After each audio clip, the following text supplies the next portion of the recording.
proudly we hail, and the twilight's last gleaming, whose broad stripes and bright stars through the perilous fights,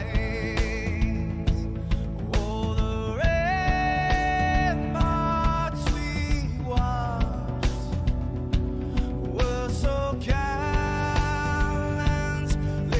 streaming, and the rockets restless, the bombs bursting in air, gave proof through the night that our flag was still there. Oh, say does that star-spangled banner yet wave for the land under the brave, and the home of the brave.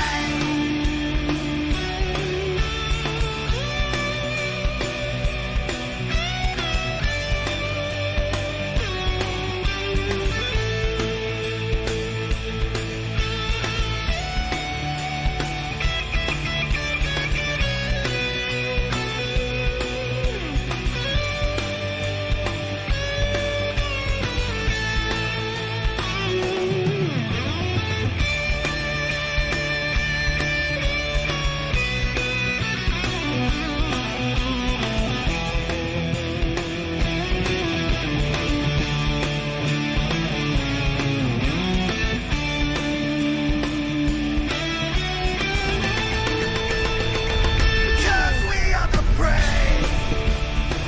Yes, we are the brave.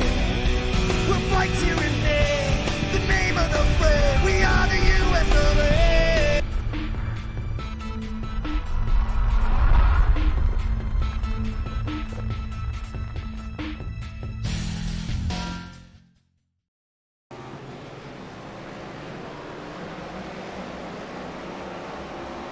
What's going on, guys? Welcome back to another edition of the Bump and Run iRacing Cup Series tonight, live from the Paperclip in Martinsville, Virginia. As always, the one and only Wild Will in the booth. Will, we are going short track racing yet again this season. Tonight from, again, half mile Paperclip, Martinsville, Virginia. Very, very flat track. Always produces a lot of great racing. A little bit of, use the old bump and run adage even if you want to. But man, welcome aboard. Good to see you. Track temp right now right around 96 degrees, and an air temp of a very cool, calm, and collected 70. Little bit of a wind, mostly cloudy though. How you doing tonight, sir? Welcome to Martinsville. Well, Pete, I am doing fantastic. It seems to be going to be a good race, I do believe, here tonight at Martinsville. Always seems to bring the action. Like you said, bumps and all bump and runs all throughout the night, possibly. If you bump them too harshly, though, you could spin them out, bring out a caution. We might see some of that tonight. Never can tell, though, Pete. Absolutely. Between 15 and 20, between 15, I can't talk tonight. Yeah, between 15 and 20 drivers here for this final race in the second round of playoffs. I'll actually go ahead and bring up the schedule for everybody right now. So we've been in Nashville last week, of course, the one and only juggernaut that is Talladega. Tonight in Martinsville, it's going to be one hell of a race. You mentioned the old bump and run and how it could be overused, and that is an actual fact. If you take too hard of a shot, it couldn't not only send you up and get you damaged and whatnot, but if you do it the right way, you can just slightly move somebody out of the line, get underneath them, scoot away a little bit, and they can save their car. You don't have to be super, super aggressive with the bumps. Yes, Pete, there is a tactical way of bumping somebody out the way, not doing it so harshly that It also impedes your momentum that you have from bumping them out of the way. It's almost like an etiquette type of thing. Like, if someone's kind of holding you up, they're not on the same pace as you. You get behind them, and you start to feel that for 5 laps. Even sometimes people can take it less than 5 laps, but my type of I would always be like, hey, if I'm behind this guy more than 5 laps, I got to try to move them. If they're impeding me from trying to chase down the guy in front of them. So it can be kind of tricky at a short track. Some people don't even like doing that stuff at all, which, hey, I really commend those type of drivers that think, hey, I can get by somebody without having to bump them at a short track, but that is so far rare and in between, you almost never see it. But yeah, Pete, it'll be quite difficult, I think, for some passes to happen tonight. But just got to wait and see when the race begins. Yeah, we were just kind of keeping up with Brian Hunt on his laps right there from Toms River, New Jersey. His profile says Earnhardt mined after 3 bumps. See ya, as he just went to the pole, posting a time of 19.45, a good half a tenth over Sean Judson. Cameron Smith right now P3, Philip Bridgman P4, David Cassidy P5, Aaron Bradford 6th in that Wrangler 95, and then the double deuce, the Ford Mustang GT number. Sitting right now, double deuce sitting 7th. That is Skylar Sigston. We're gonna pick up with Jason Adams right now as he's out there taking his time as we speak.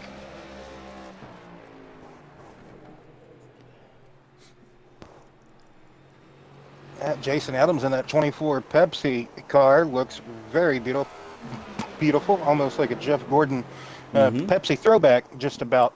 Yeah, if I'm not mistaken, isn't this the scheme that he where he got win number 75 or something like that? It was at Dega, and everybody started pelting him. That's what this paint scheme brings back. I could be wrong though. I've been wrong before.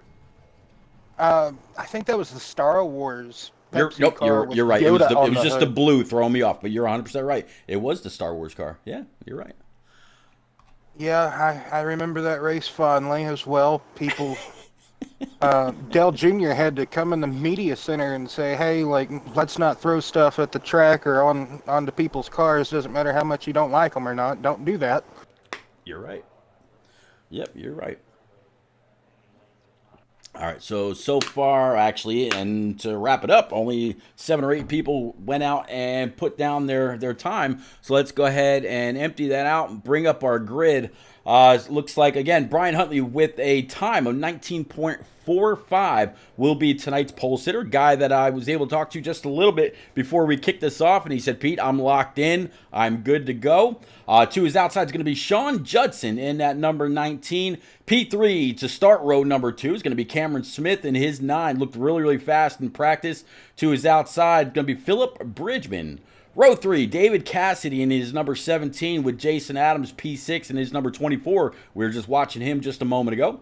P number 7 is going to be Aaron Bradford in that 95 again with Skylar Sigston in that double deuce sitting P8.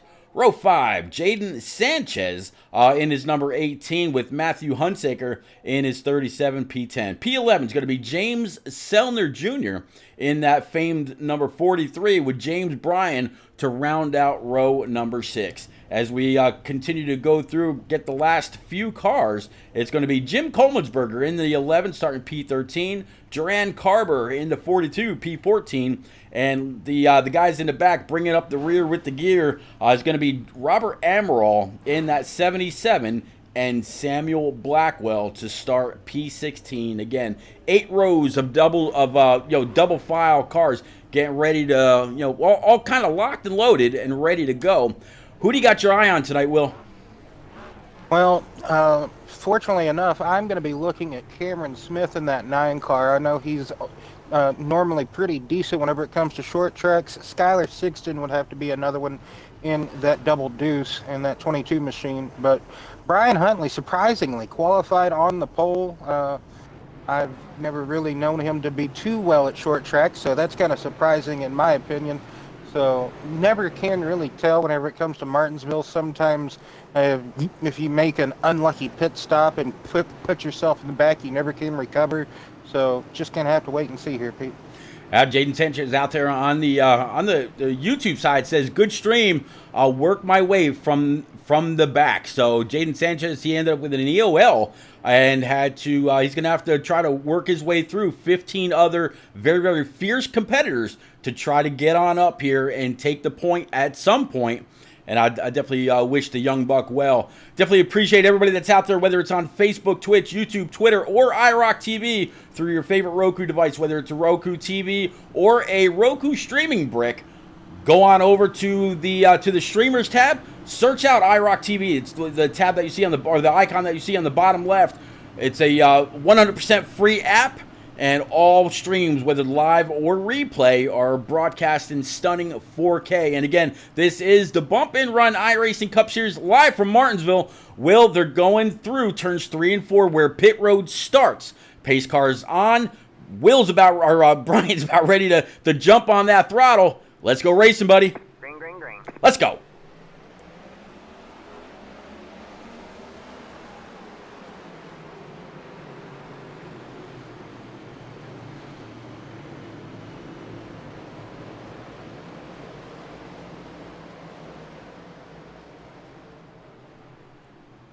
Into turns 3 and 4, and just like that, one lap already complete. Let's go ahead and bring up your scoring pylon and everything that you're going to need for the race so you can keep up with your favorite driver all night long. Will, I tell you what, so far, Huntley's, it looks like got a little bit of a wreck in the back. Looks like I just saw the 48 go around. He's tagged the inside wall. That's going to be Philip Bridgman. Yes, that is an unfortunate sight for Philip. Don't know if we got a caution yet or no not. caution. No caution. Oh, that is going to be kind of deadly to try to come back from this mistake. Probably just got back on the throttle a bit too quickly and just could have whipped it right around. He heads to the pits. He could have got 17 a lot spun. of damage. Sorry, 17 spun, and he was all the way down on the inside wall and could not lock it down. Ended up coming right up into the path of oncoming traffic, including the leaders. But I believe one car did tag him. Others were able to get on by. But yeah, caution number 1 to start lap number 5 here. Huntley still leading. We mentioned a little bit ago that Jaden Sanchez, he was going to have to come from the back. Well, he is already up to P number 8 in his number 18 Reese's machine, so doing pretty well. Looks like David Cassidy from the transition, something similar to what happened to Philip coming out of turn 2, but this time turn 4 for David Cassidy. Just could have got back on the throttle a bit too trigger happy per se. You got to be careful with the transitions because the corners are paved, at least like the inside is paved with that concrete, and then you're transitioning onto the asphalt. That could have had something to do with it.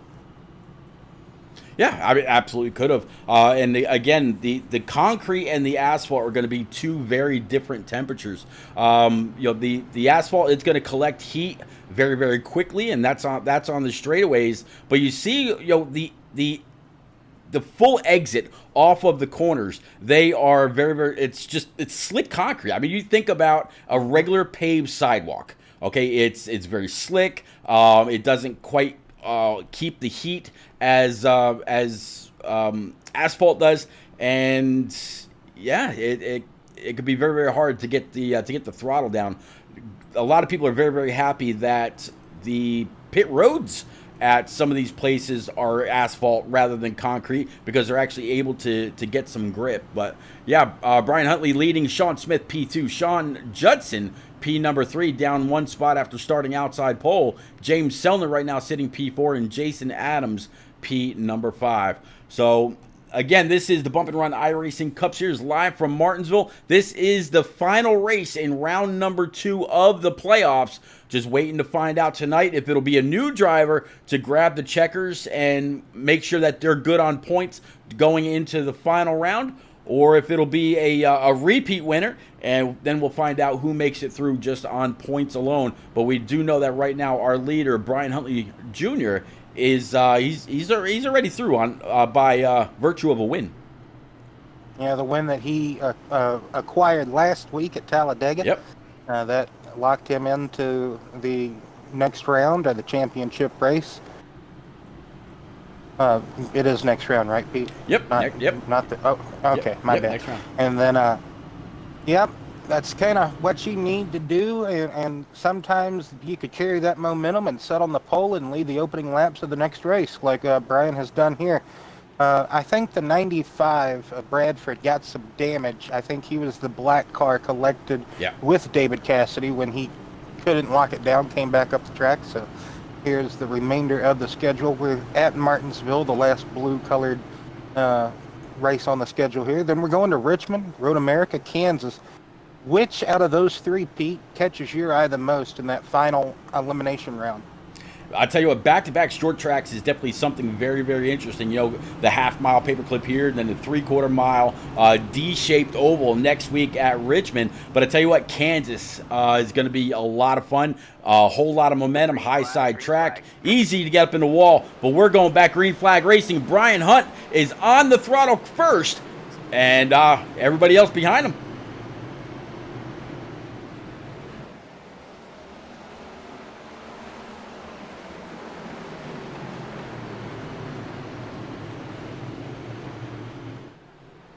All right, just like that, coming on by to collect one more lap. I mentioned earlier that number 9 for Cameron Smith was really, really fast in practice. Definitely seemed like he had that Coca-Cola machine hooked up, and I didn't see too many issues out of him. I mean, he was running lap after lap after lap, and it never really seemed to break free on him too much. Am I saying that he didn't spin out at all? Nope, I'm just saying that the times that I was watching him, he seemed pretty steady. Sean Judson right behind him in this number 19, him and James Sellner. Again, Jason Adams right now sitting P5 as the 24s looking under the 19, coming off 4. Yes, Cameron Smith almost running two different lines at both ends of the track, it seemed like, for a moment, but now he's back down to the bottom at both ends, trying to find a run by that 23 of Brian Hunt, but can't seem to get enough momentum to get up there to get by him. And there you see Jaden Sanchez still making that charge up through the field. Yep, well, we just watched Skylar Sigston a little bit further in the back tag the inside wall in that double deuce. Skylar right now down 6 in P14. Just got a little throttle happy, or so it seemed, and went ahead and tagged that wall. Let's actually go ahead and switch up the camera a little bit. We'll go on over to our chase mode and pick up with Skylar. So here we go, and you'll be able to see right where he got back on the throttle, and it's right at the part of the concrete where it may not be just up to temp yet. Tried to get on the gas and almost saved it, just barely tagged that inside wall. Let's go ahead and play it. So on the brakes right here, going into the corner, all the way down, not really touching the inside curb. Tried to get on a throttle and just no grip whatsoever. Old Darrell Waltrip used to say, places like this, you got to treat it like there's an egg under the pedal. You got to squeeze it gently and come on up. And just unfortunately, a little bit too much throttle pressure for the 22. Just slightly tagged the inside wall. No harm, no foul. Again, Will, after all, this is not an aero track. You could have you could be missing your hood at a place like this and still be somewhat competitive. Let's go ahead and bring it back live. Yeah, you can basically make the front of that car look like a Whelen modified, and still run fast laps around here. Like you said, it is not an aero-dependent track at all. It's a very short track, like your hometown or local area would be, just about, except it's just a bit more narrower at times, it seems. Absolutely. Speaking of hometown tracks, within the next few weeks, I'll actually be heading over to Orange County Speedway. Looking forward to that, or South Boston. Both are pretty much within an hour from me. South Boston has been a lot of fun as of over the last couple of years, and cannot wait to cannot wait to get back there, sit right in the middle between turns 1 and 2, and it's always a lot of fun. It's the corner of the track, or corners of the track, that seem to have the most banking, and getting into turn number 1, everybody's different braking zones are always so much fun to see. Indeed, I got to go to Charlotte last year for the 600, and where we were setting literally like right in turn 1. Nice. And you were able to see how the drivers were turning in there on that oval, and it's just so cool to see some of the cars yaw in, or just like if they were taking the high side, you know, they were almost right up against that wall coming to you. It is so cool whenever you sit in the corners like that, Pete. Oh yeah, it absolutely Go back is. to like what you were talking about, you know, with like being very patient with your throttle. Sometimes you may want to just wait till the nose is straight coming off the corner to fully get back into the throttle. Maybe just a quarter throttle, if that. You know, just like you said, you want to be very patient, act as if there is an egg or something precious underneath that throttle pedal, and just patience is a virtue here at a place like this, whether it's patience trying to get around somebody or patience getting back to the throttle, Pete. Absolutely. So we're coming back to address Barney in the flag stand. 23, 9, 24, 18, and 19. Great flag.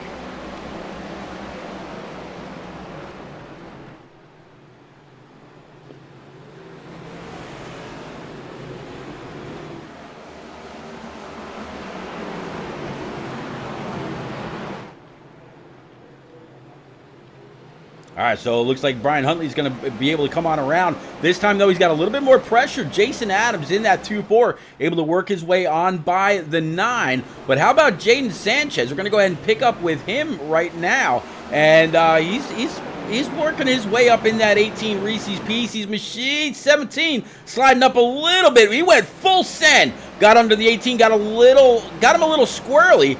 And he's going to try to fight back on the outside, try to get a good bite up off the corner. He's going to use a little bit of asphalt on the outside, and still staying side by side. I can't talk tonight, Will. Side by side through turns 3 and 4, coming to address the start sign one more time. 23 laps in out of 200 tonight. Well, Justin Haley's going to be in a Tide-sponsored car tomorrow night, so I mean, you know. But, yeah, Jaden Sanchez kind of got used up a little bit there by David Cassidy. David Cassidy came from a long way back, I would have to say. He slung it down in there and eventually got that position away from Jaden. But, yeah, Jaden kind of trying to hold strong in that 5th place. He worked his way up from 15th, last spot. Blackwell, unfortunately, not able to start, so gained 10 positions on this opening stanza in the beginning 25 laps of this race, Pete. Absolutely, kind of keeping an eye on it right now. Something happened to Jason Adams. I think he missed turn 4, went wide, and that allowed Cameron Smith to get by him there, Pete. Gotcha. Yep, I see the 9 now up to P number 2. Let's see if we can see what happened with this pass. So there you see the 24 up high. Yeah, just missed his braking zone. And with these next gen cars, they are very, very hard to stop at times. You got to have that brake bias dialed in just right. Otherwise, you see what happened right there. Some people call these cars tanks, and tanks, you know, very, very hard to stop. Will. Yes, indeed. I would say they're pretty strong for the most part, except for the suspension area of the car. But other than that, very, very strong race cars. In my 25 years or so of watching motorsport, I don't think I've seen an actual stronger chassis or body of a race car than these next-gen cars here in NASCAR. 17 one more time, right behind the 2-4 Tyvek machine. The old DuPont colors for Jeff Gordon. 17 underneath. Not able to do anything with him right there. A little bit of respect between these two drivers. 17 is now going to try on the outside, kind of riding along right now from the bumper cam. 24 getting a good launch, though, dropping the 17 back by, just about a half a tenth, but 17's absolutely throwing it into the corners. Will, how much longer can the 17 continue to throw it into the corner without abusing that right front? That is a good question, Pete. Probably just another handful of laps, maybe, but it's all on how he's able to handle that car. It seems like he's doing pretty decent for the most part, but Jaden's kind of reeling him back in here. That could be a product of what you're saying, just throwing it in there super hard and just getting ate up there with the tire fall off, perhaps. We'll have to see if there's a little bit of payback here. The 17 kind of gave a little bit of a bump to the 18 in order to get on by. Jaden Sanchez, he's up 5 spots. Yellow's flag is out. Looks like Aaron Bradford in that 95 is going to be a person of interest. Yeah, he's actually facing the wrong way on the track. Oncoming traffic. And that is never good. Yeah, just got to wait for his spotter to say all clear. All right, buddy, go ahead and give it some gas. Keep it out of the wall. All right. Yeah, give it some gas. Let's find out what happened with Aaron Bradford. Something tells me this will be just a little bit of a self-spin. Let's go.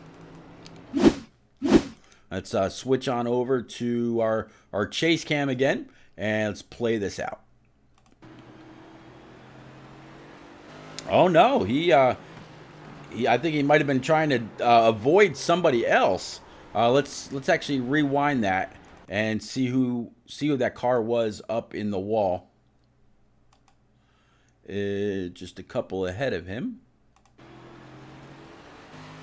Well, like it might have been Skyler again. Yeah. The 22 got loose on just way off, so that tells me he was loose off the throttle and really tried to hold on to it. And 95 tried to go around, tried to avoid him, and around he went. So he tried to do the right thing, just very, very unfortunate circumstance. Let's go ahead and bring it back live again.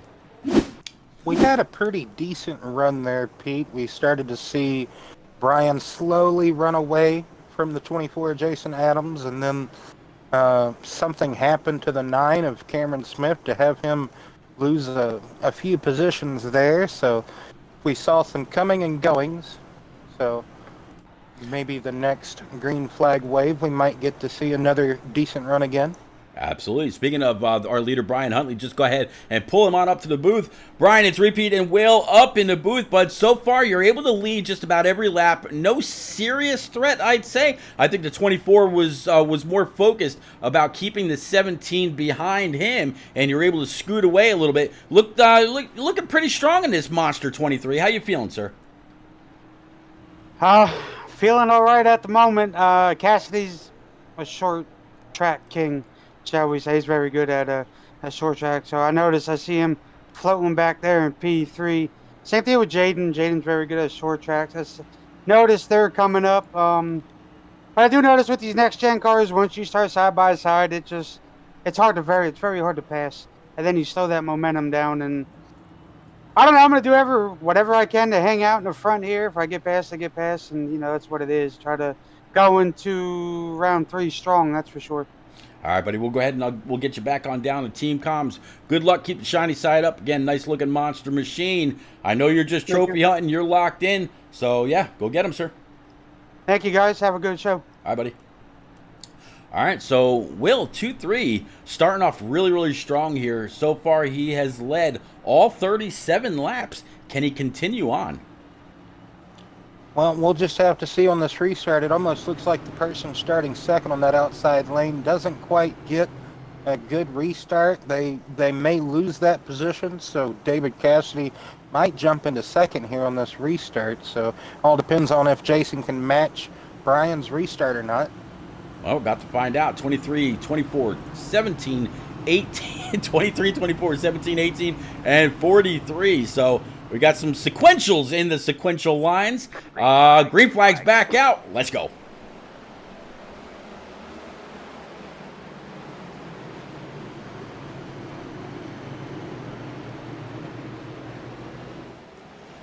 Big run by the 24 up the backstretch, but 23 is going to come on down, take the line away, dump a little bit of dirty air on the 24. And even though this is not an aero track, these corners are very, very tight.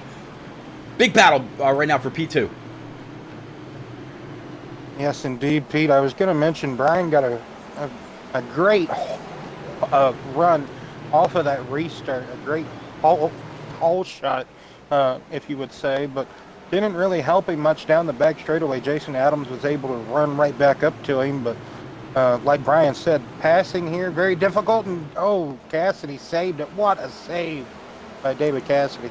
Yeah, absolutely. Coming up off the corner and got a little squirrely in the back end, and was able to check up for just a moment, get it back under control, and instead of Cassidy possibly going nose first into the inside wall or something like that, able to save it, and only fell back to P5, which is right where he started. So nothing really gained, nothing really lost. Right where he qualified. 24-18 now. A little bit of contact to the driver's side door in the right front between the 2.4 and the 1.8. Now the 24 is under fire by the 43. That's going to be James Sellner, up 7 spots in P number 4.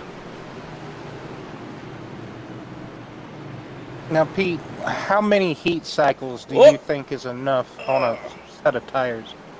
I'll tell you what, we're about to see. So far, no caution.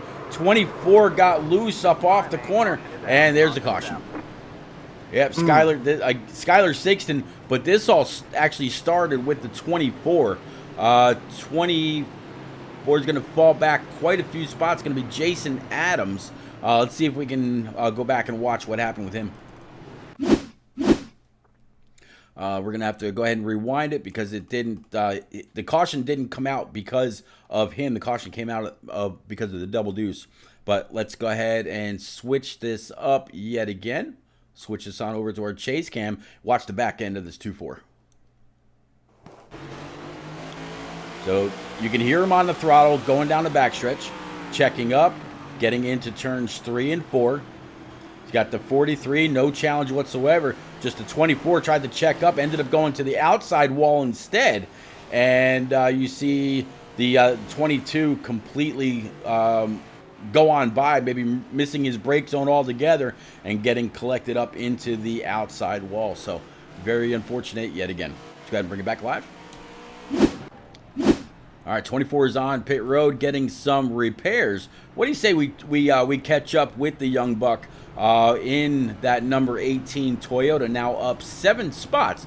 Talking about the one and only, again, Jaden Sanchez and his Reese's Pieces machine. Let's go ahead and try to find him. There he is. Jaden Sanchez is repeat and Will up in the booth, bud. So far, you are up 7 spots. Now, that's only off a cue. We know that you had to start in the back, but you have battled your way all the way through this field. How you feeling about that Yoda and Martinsville as it starts to cool off a little bit? Well, hi guys, what's up? The car feels alright. It's a little loose, just trying to, not make mistakes. Trying to let the people around me make mistakes. Yeah, I told everybody that I was gonna be coming.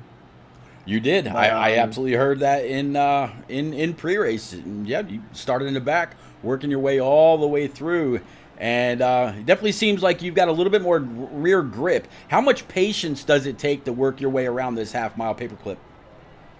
A lot. I mean, especially for a person like me, I've been, learning about patience and whatnot, and just trying not to get in the back of these guys, as I almost hit David a couple times, but luckily though I missed them twice. So just trying to not hit anyone, just be clean. Car is getting a little too loose, so when you get in the corner, kind of wants to be unsettled, but I'm trying to manage. Earlier, the 17 of David Cassidy gave you a little bit of a nudge to get you up and off the bottom line, and you stayed right there with him. No real big harm, no foul. Kind of sent it in just a little bit. You expecting a little bit more of the same, or you feeling like maybe that was just a little bit of an oops, and he's just gonna let you go? I mean, it's Martinsville. You're gonna get hit. I would do the same if I was in his position, but yeah.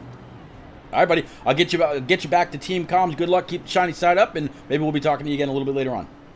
All right, thank you. You got it. All right, Will. It sounds pretty confident in that Reese's Pieces machine. What do you think of the young kid? Well, I think he still has a little bit left to learn. But yes, he's still very young, lots of patience, I would have to say, in a way to get through this field early on like he has done. So I'd like to see him do well, that's for sure. Absolutely. Well, right now, P number 2, and we just asked him about the 17. 17's dogging the outside. 18 tried to go full send, ended up going high, maybe a little leery about that 17 behind him, knowing that he is willing to use that bumper, even though it's early. We are only quarter way through. And, whoa, 17 just lost it up off the corner. He's going to come back down into the traffic a little bit. 48 Aerokinetics machine got turned around a little as well. So far, though, no caution. Huntley still leading.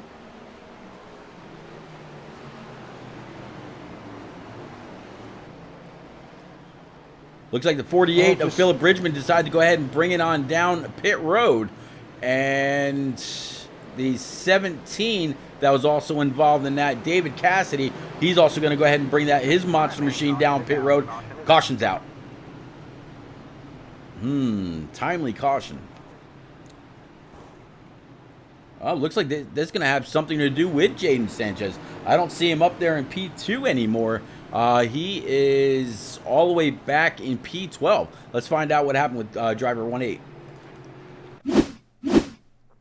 All right, so there you see underneath, or on the bottom side, he was thinking about trying to pass Huntley earlier, or Hunt, but let's play this out, find out what happens here.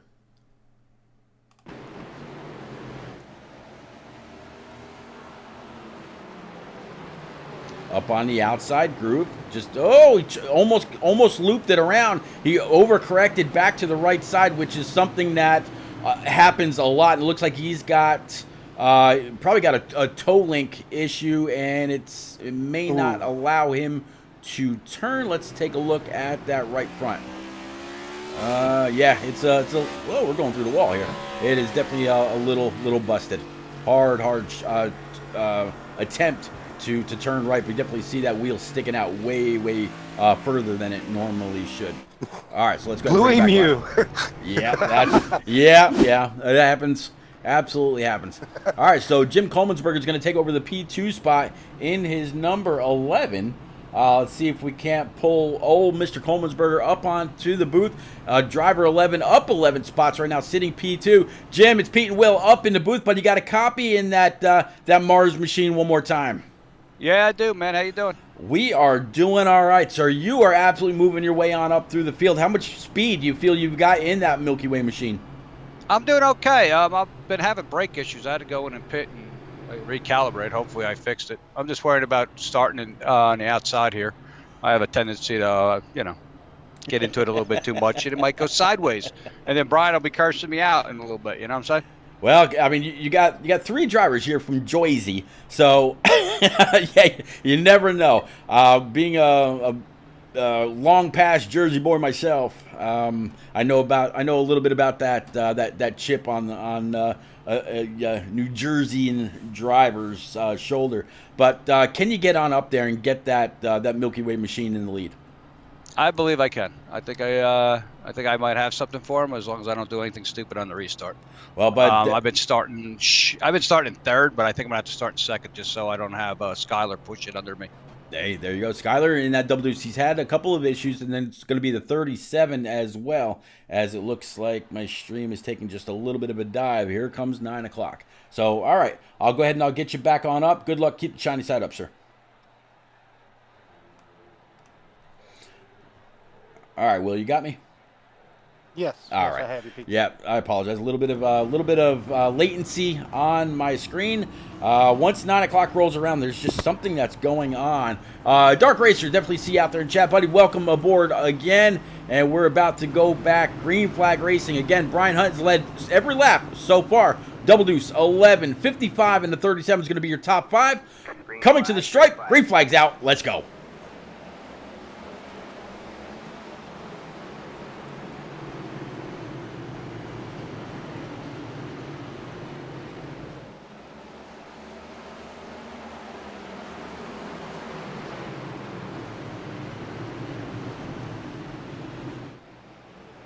All right, so it looks like the 11 is going to be able to stay right there in P2. No issue whatsoever, just because when the control car is able to stomp on the loud pedal first, he gets a very, very clear advantage. And the person or drivers behind, they've got to try to figure out what to do amongst themselves to get somewhat single file, and that's usually what we see here at Martinsville until it's really time to go. A little bit further in the back, though, Aaron Bradford right behind the 55. He has a little bit of a hornet's nest back here, sir. Yes, indeed. Bradford, Carver, Jaden trying to make his way back up through the field after that mishap, and he overshot turn one, it may look like. Yeah, 24 absolutely wrapping the bottom, staying right behind the 95 of Bradford. Bradford now throwing it into the inside of the 55, able to keep it off the curb, and really, I mean, he's holding a very pretty wheel all the way through. So 95 is going to be able to progress. Cameron Smith and others, though, they're kind of held up a little bit by the 55, but he's doing his best to keep that machine up high, wide, and handsome. 18 after a little bit of an issue putting it into the outside wall. He's got something more to prove now than ever will. He's got to try to work his way on back up, getting to the inside of the 9. Thought better of it, checked up. He'll try again next corner. Yeah, it does look kind of tempting whenever you do kind of peek your nose out to have that look, and then you're not quite alongside of them, so you got to tuck back in behind. It's so tempting here at Martinsville to just sling it on the inside or dive bomb somebody. Absolutely. It looks like for the most part, the entire field now is single file. Looking at the track map down below in bottom right hand side, the entire backstretch is full, and then the entire from 3 and 4 is completely full of cars. It's just going to turn into a very long conveyor belt of cars. Working lap 64 of 200. I believe most people have already come on down pit road and at one point or another and taken 4 brand new Eagle Feel Goods. Looks like the only one so far that has not is actually James Bryan, a little bit further back here in this 5.5. He is still on his original tires. How much longer can he stay out here? That is a good question. I don't think we've seen Brian Huntley pit either, have we? Or have we?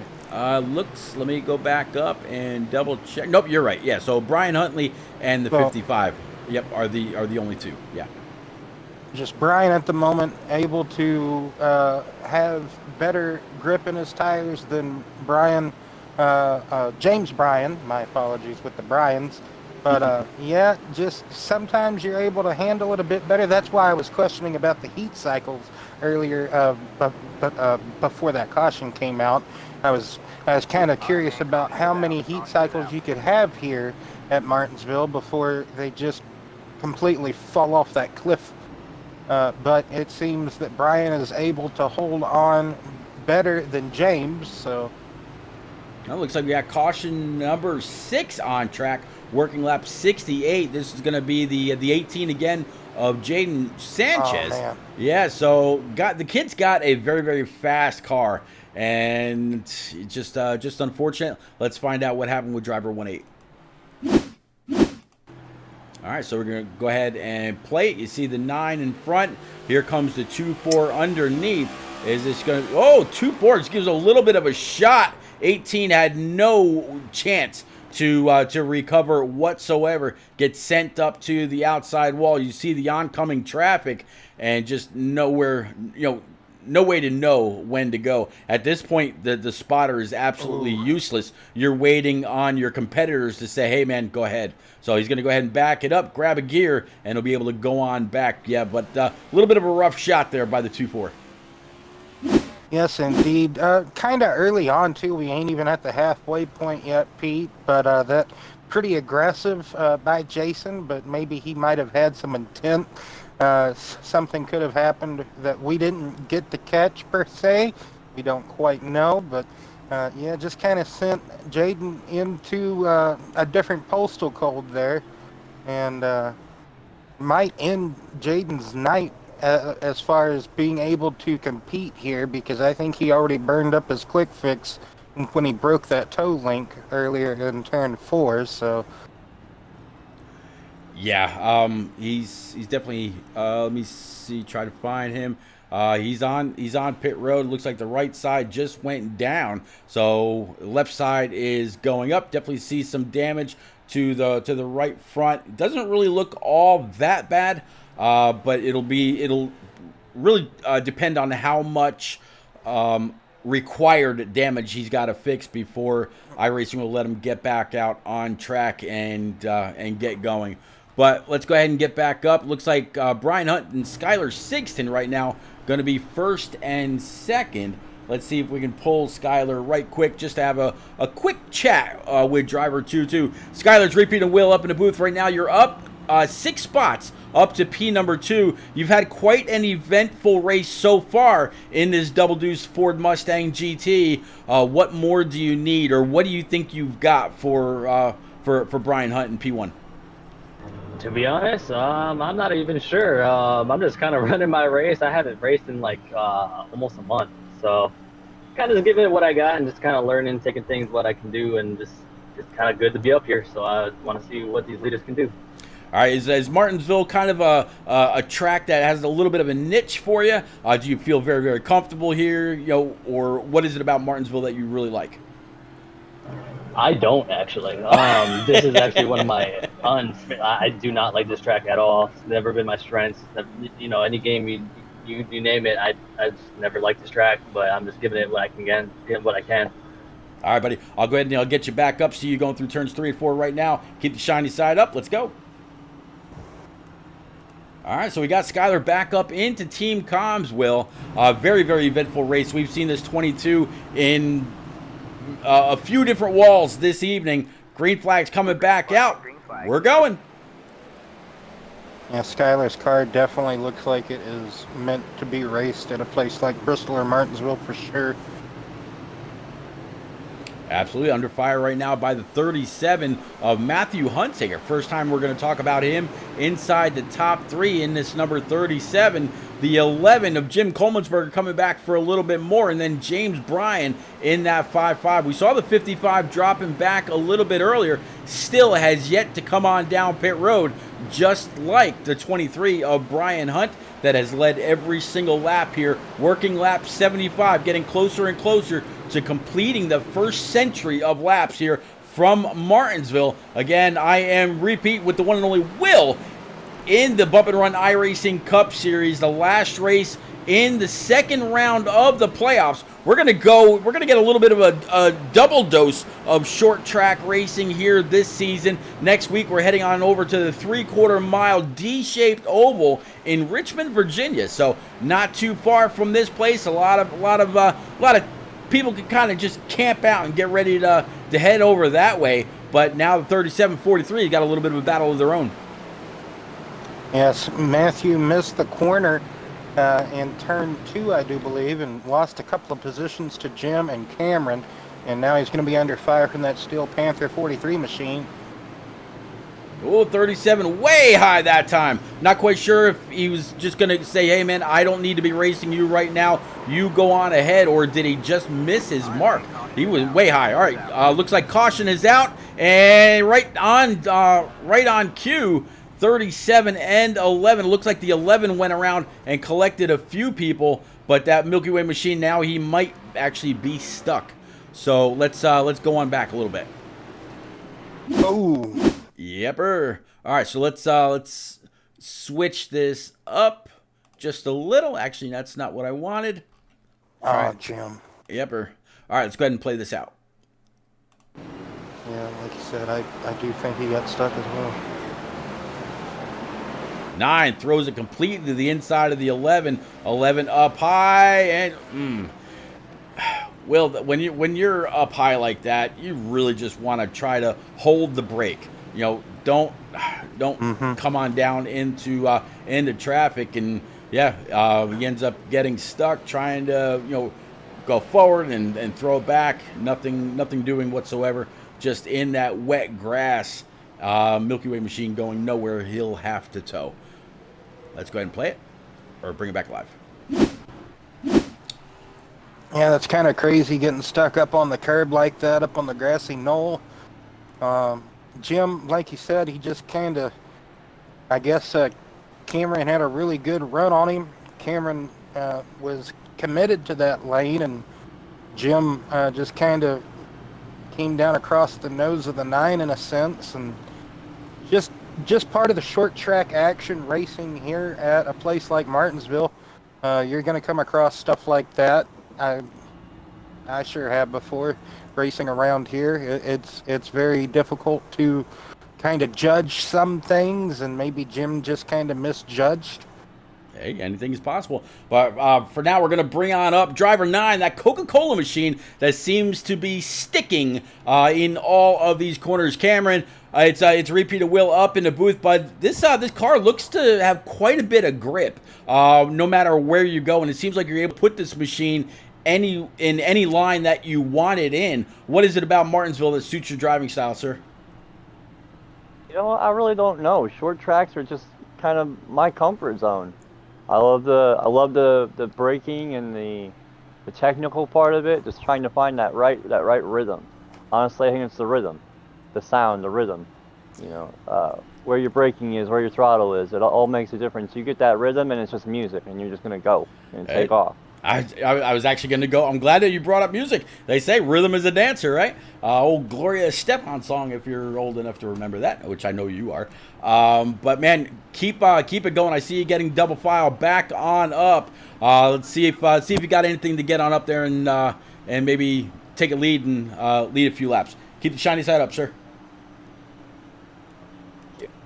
All right, so got Cameron Smith back on up. J-Pie out there saying, let's go, number 22, whoever you are. That's going to be the Double Deuce Ford Mustang GT for Skylar Sixton that he's talking about in this Vaptasia, looks like Ford GT. So again, Cameron Smith, Will, can the 9 get on up there knowing how strong he is? I believe Cameron can. He just got to be just a little bit more patient and just kind of see how the race can unfold for him.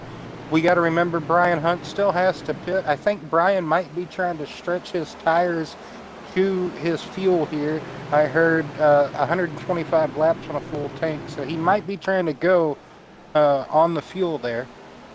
Well, now Hunt is the last one to still be out there. But when you could put that car in any line that you wanted in, you've got the rhythm of the track, you know where your braking points are, you know where you can get back on the throttle, you've led every single lap, you got a little bit of confidence under your belt right now, but you've got newer tires, right in your wake. Cameron Smith, last time he was on pit road was lap 69. Only a few other drivers came in a little bit later than him, so the 9 should theoretically be able to get on up there and challenge, or with these cautions and whatnot, have the tires already equalized as you got a little bit of latency issued. Will, you got me?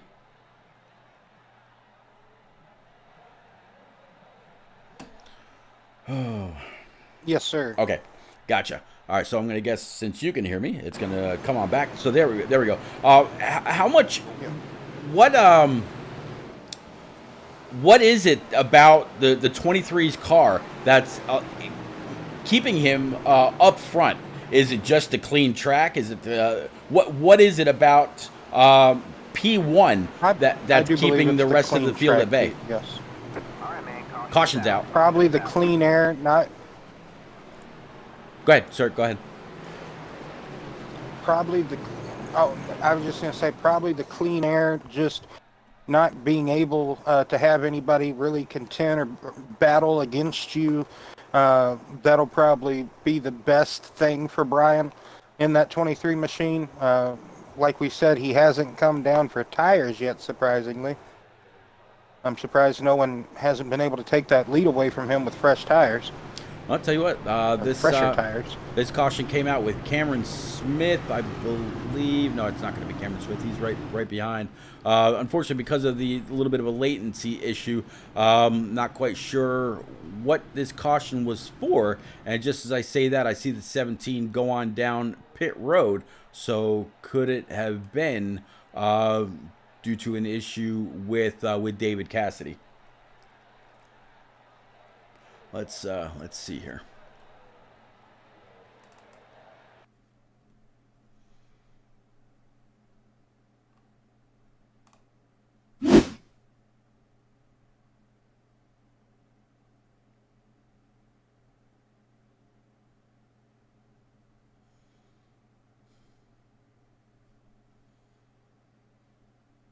$59.30, 1 hour.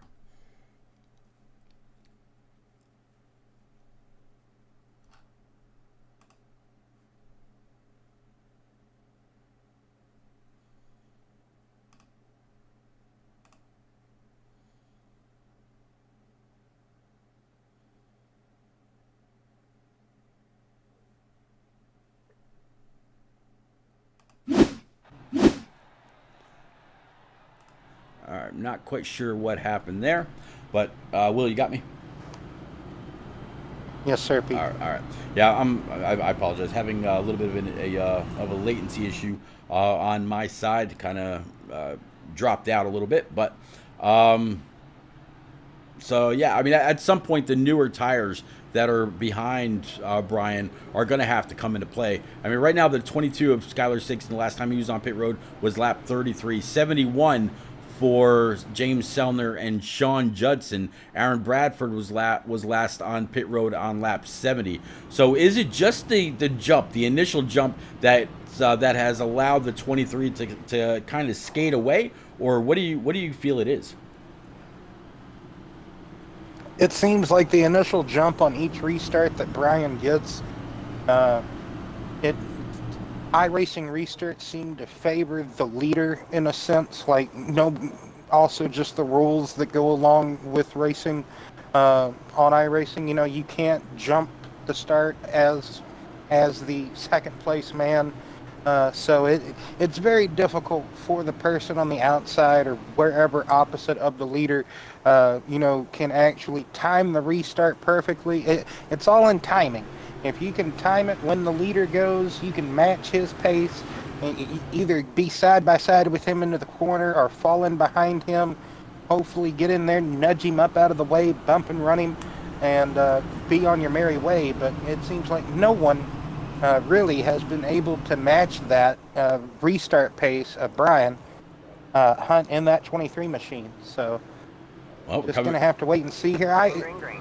Go ahead, Pete. Yep, I'm sorry. Nope, you're fine. Just coming back to another restart right now. And again, 23 being the control car is the first one on the loud pedal, dropping back already a good half a second up on Skylar Sixton.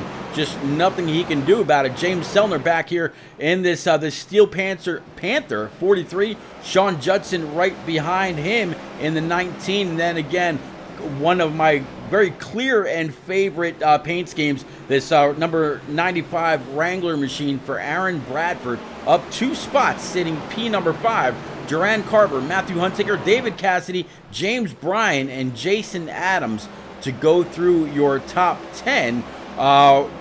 Robert Amaral, Jaden Sanchez, Jim Colemansberger, Philip Bridgman, and Cameron Smith back to 15th.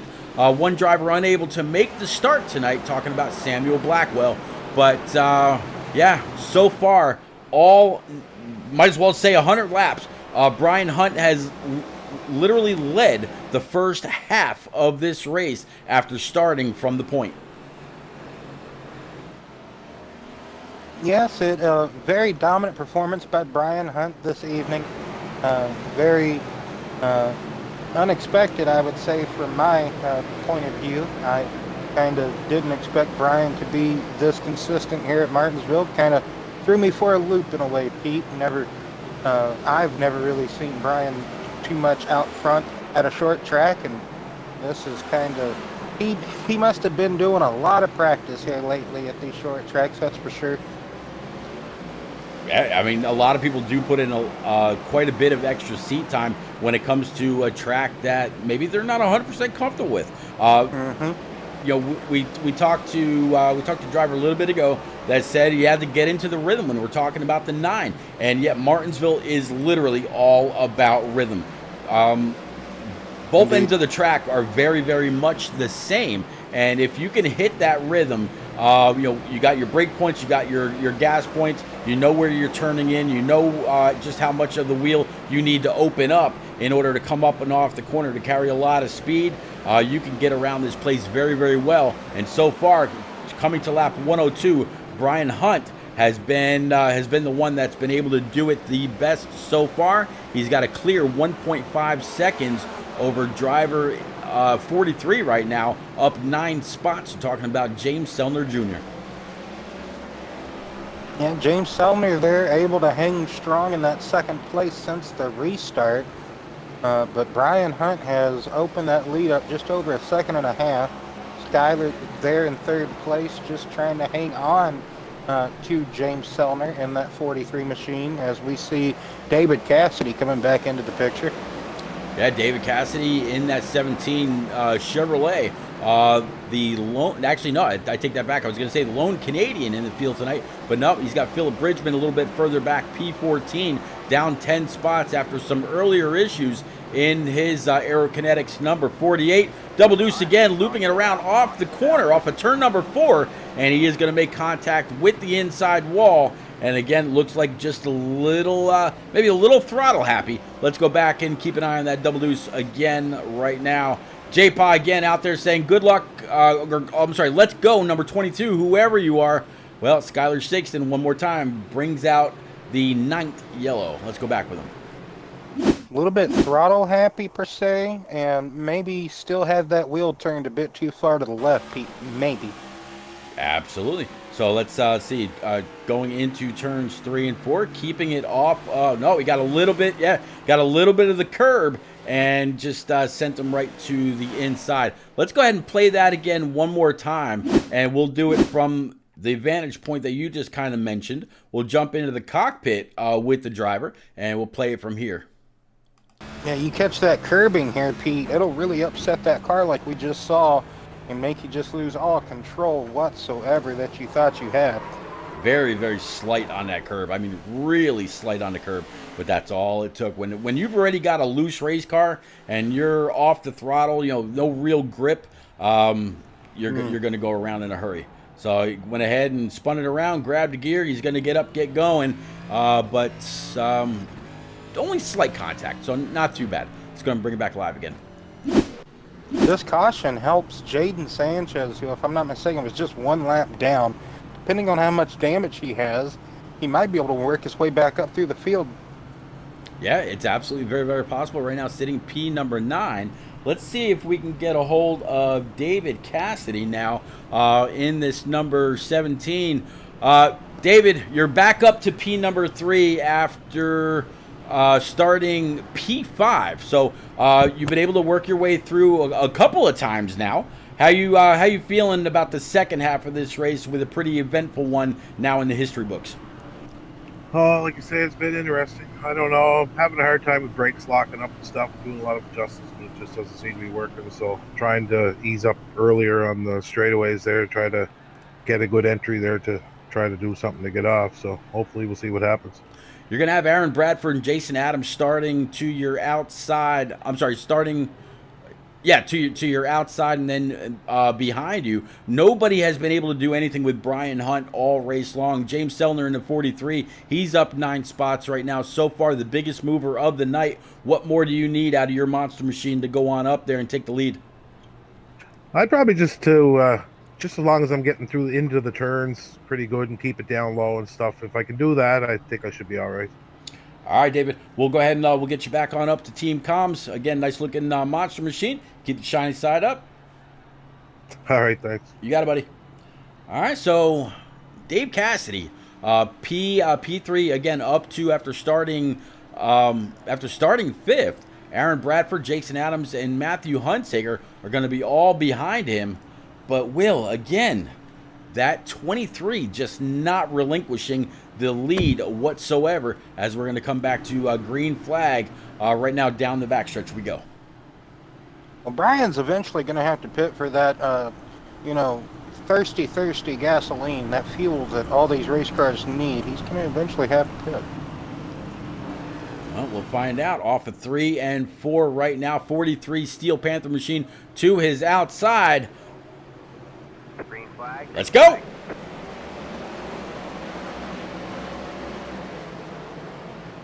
17 still trying to throwing it to remember. the inside. Go ahead, Will. I was just going to make another point of that Pepsi paint scheme. I'm trying to remember what race it actually raced. I think it was a Talladega race, but he didn't win it. I think it was a COT car, wasn't it? That's a good question. I'm like this entire night I have just been trying to place it.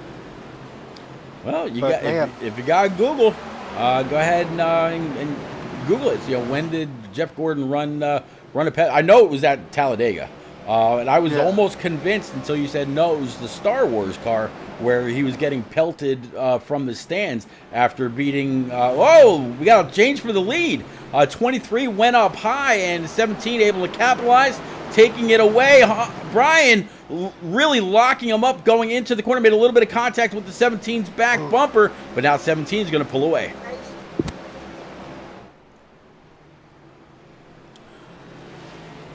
So let's actually take a look at the front end of this this 23 when it goes back down into the next corner, all over the backside of.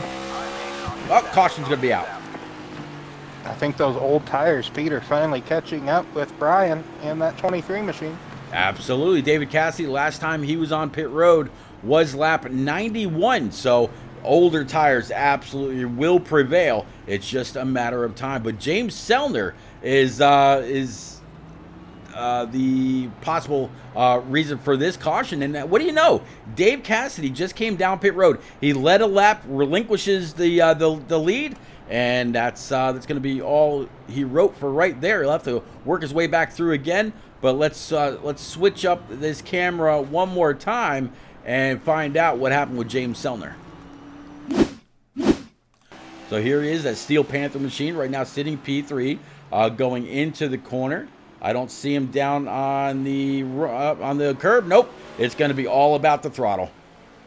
All about that throttle. About that throttle. No pedal. Oh, boy, Wow. I tell you. All about that throttle. No brake. But, yeah. Unfortunate for driver 4-3. But he was able to loop it around, so he could have gotten more damage if he just went nose first into the wall. Let's go ahead and bring it back live again. James was running a real good race. He was inside the top 5 when he made this costly mistake.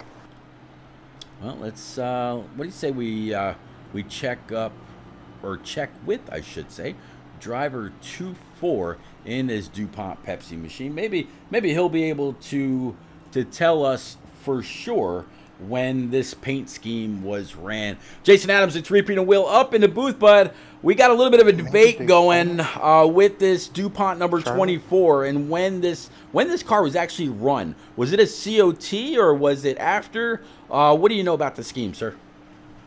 Honestly, I really don't know anything about the scheme. It was just a scheme that I saw, and Trading Paints decided to run it tonight special for Martinsville because it looked pretty good. But it's it does. doing its job tonight, that's for sure. So, yeah, and I was actually just about to say, you've been able to hang around the top 5 all night long. So, first off, great job for that. You're up 4 spots so far. Can you get on up there and take the lead, just like the 17 did a moment ago, and score some points for yourself going into the next round? Well, we're going to try. I know Brian's on old tires. I'm on newer tires than he is. And Cassidy, I just heard him come across and said he just got a penalty for speeding on pit road. So I hate that for him, but we're going to see what we can do. Yeah, right now you were last on pit road, lap 91. Brian Hunt has yet to come on down pit road, so it's going to be an interesting battle. It just seems whoever is able to stomp on that loud pedal first has the clear advantage. But I'll go ahead and I'll get you back up to team comm, sir. Go get him. Yes, sir. Thank you. You got it. All right, so Will, can driver 2-4 get on up there and take it away from Huntley? Well, the last time we saw Jason Adams in this position, he fought really hard down the back straightaway on that restart that he restarted second. It's been quite a few restarts ago, but we have seen him try to match Brian's pace here in the opening stanzas of a restart. So, what do you think? A little bit of a bump. He's pulling to his inside. The way he was just able to wrap that curb, no surprise whatsoever that he was all over the back end of that 23 up and off the corner. He's going to be able to do it again, and this time he's at the left rear of the 23, checked up one more time, and it just seems like 24 can definitely get it hooked up off the corner, not really spinning him, so that tells me that he's got a lot of heat in the rear tires, but it's just that very narrow track position, or how quickly the walls come up to you when you're trying to get back on the throttle to exit the corner. Just nowhere to go whatsoever for Jason. So I think he's just going to kind of fall in and wait for another opportunity. Brian slipped up before when the 17 got on by without any contact. We'll have to see if he's able to do the same thing. Sean Judson in this 19 right now. He's down one from where he qualified, sitting P3. Jerron Carver and Jaden Sanchez back up to P5. Will. yes, Jaden having a remarkable comeback after having a couple of mistakes here. Let's see if he can actually hold on to this recovery. Oh, Cameron tagged the wall coming out of turn 2. Haven't talked a lot tonight about Sean Judson in that 19 machine. No, Good not at to all. see him back up in that third position after it seems like he's just kind of had a back and forth night. Haven't really been caught up in no wrecks or nothing, just haven't had the right track position, I guess you could say. But now he is, and let's see if he can do something with it. Caution number 11 is now out. Looks like it's going to be Skylar Sixton again in that double deuce. Let's go back and find out exactly what happened here. If this is another throttle issue, Will, what do you know of inside these cars with the brake bias and all that you can change to try to tighten these cars up a little bit? Well, another good question, Pete. Possibly just might have to try to bicycle it, if you know what I mean by that. Just kind of pedal both the brake and the throttle to try to right yourself forward. Almost as if you were racing on a road course in a way, but okay, maybe too much rear brake, possibly, maybe a little bit more. Who knows? We're not in all of these different cars. We don't. Oh, that looks like almost too much rear brake. Yep, I was just gonna say the same thing. It almost looked like a road course brake where maybe he kind of hopped the wheels, wheel hopped it a little bit. And spun it around. Very, very possible. All right, so Jason Adams still sitting P2, but how about this? 23, Brian Hunt still not coming down pit road. Working lap 127. Does he come down now?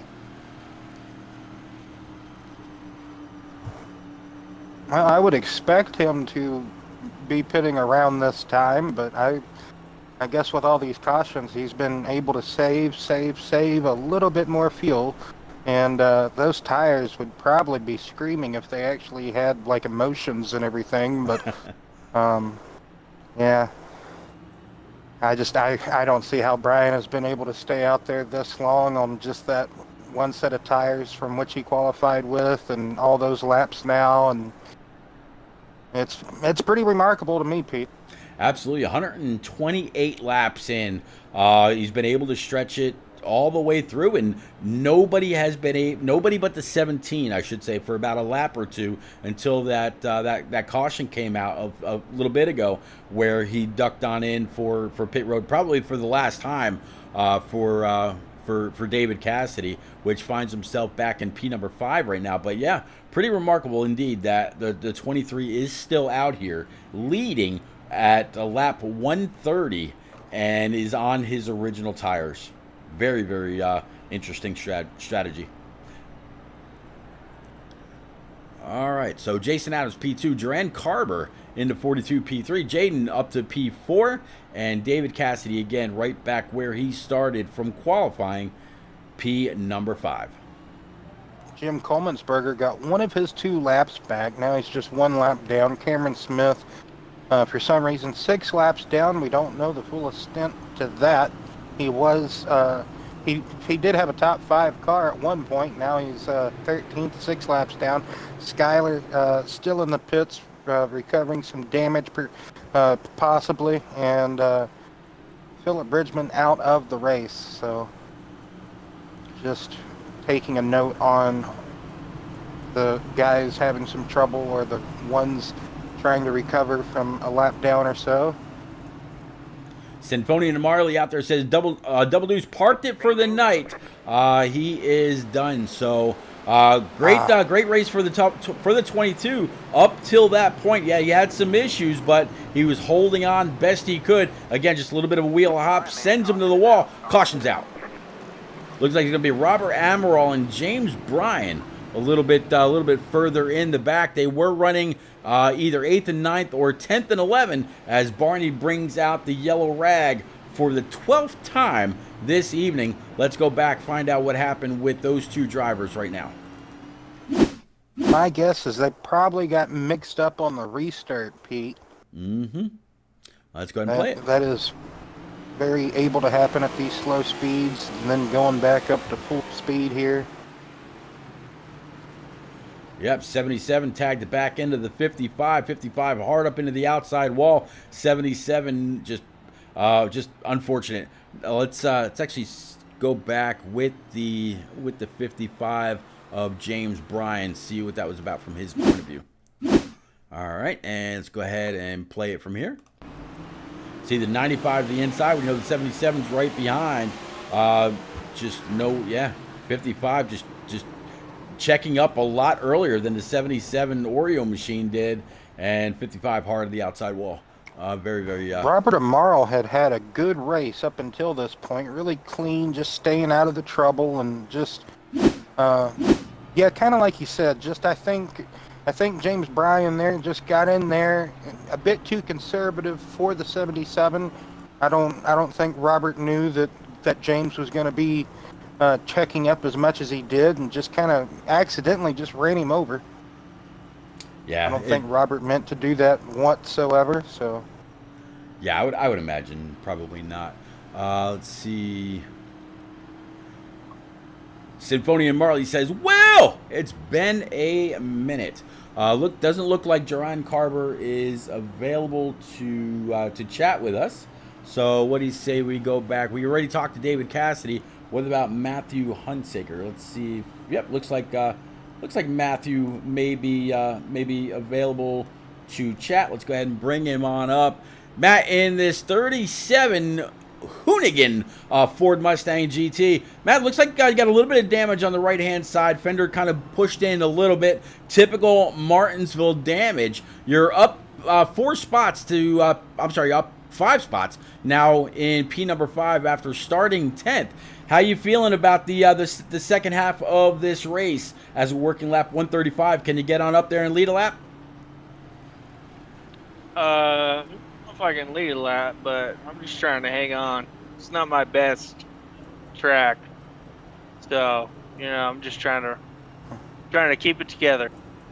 All right, buddy. Well, I'll tell you what, you got the skull and crossbones on the front. Fill that image up in someone's rear view. Maybe intimidate them a little bit. It's kind of an interesting graphic. But we'll go ahead and we'll get you back on down to Team Comms. Keep the shiny side up, and maybe we'll be talking to you again just a little bit later on, Matt. All right, thanks, man. You got it, buddy. All right, so Matthew Hunsaker in this Hoonigan Ford Mustang GT, looking pretty good. A little bit of monster on the hood as well, and down the side. Man, that's a pretty decent looking scheme. All right. Yeah, kind of a Ken Block tribute, I would say. Yep, you got it. Yeah, I was trying to think of his name. Yeah, you're right. So I got your back, Pete. So looks like the 43 back up into the mix. So is the 95, but still Brian Hunt leading. The 18 of Jaden Sanchez back to P number 2 after having an issue quite a while ago. Last time he was on pit road, lap 109. He's got the cleanest tires and the freshest tires out here. He should be able to get on up here past the 2-3 in no time flat. Let's see. Green flag.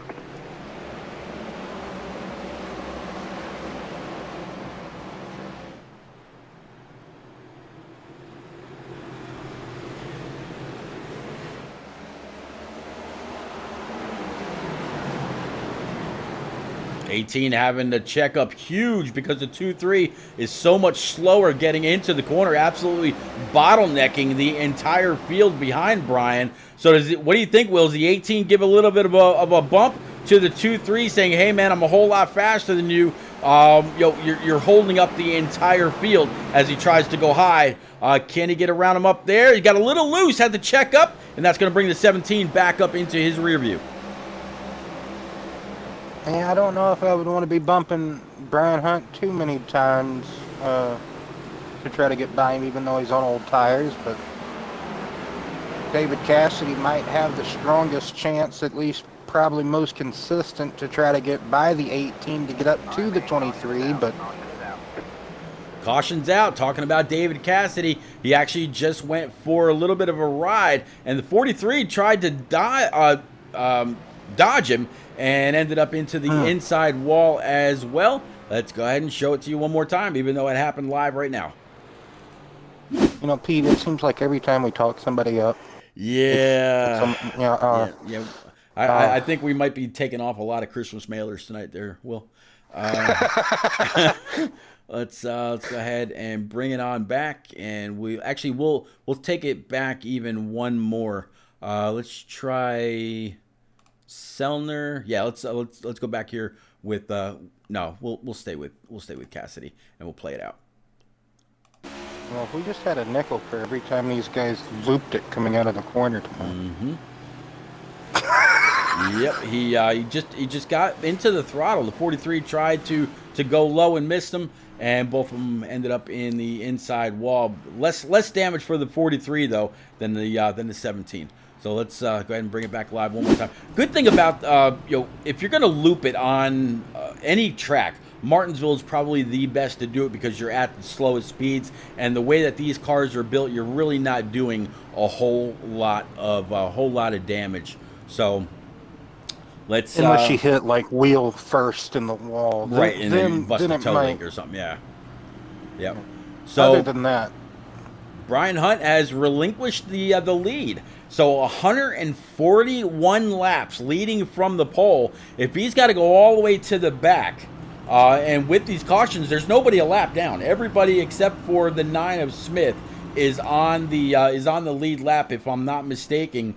And he's looks like he's going to go down to 11th. Yep, 11th or 12th. So he's going to have to try to come on back up again. So we talked to Hunsaker just a moment ago. Again, unfortunately, Duran Carver is not available to chat. How about Sean Judson? Is Sean Judson available? Yes, he is. Let's go ahead and bring driver 19 on up to the booth. Sean, it's Repeat and Will up in the booth, but you got one of the one and only Dodges in the field.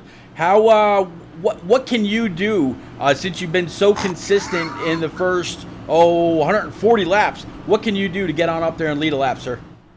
I'm not really sure. Martinsville's not a great track for me. But yeah, Dodge is right in this race. I tell you, it's Colorado Avalanche, isn't it? Yes. Hey, how about that? I know a little bit about hockey, I promise. But man, looking good. It looks like it's Juddy Designs number 19. But I see you getting back double file, so I'll go ahead and get you back up. Good luck in these remaining 55 laps. Keep the shiny side up. Don't let the Avalanche fall. That's the plan. There you go. All right, Will, 19 back up into Team Comms. Definitely wish him a whole lot of luck. We're going to go ahead and widen this on out one more time. New leader on the night, Matthew Hunsaker, bringing him to green. Let's go.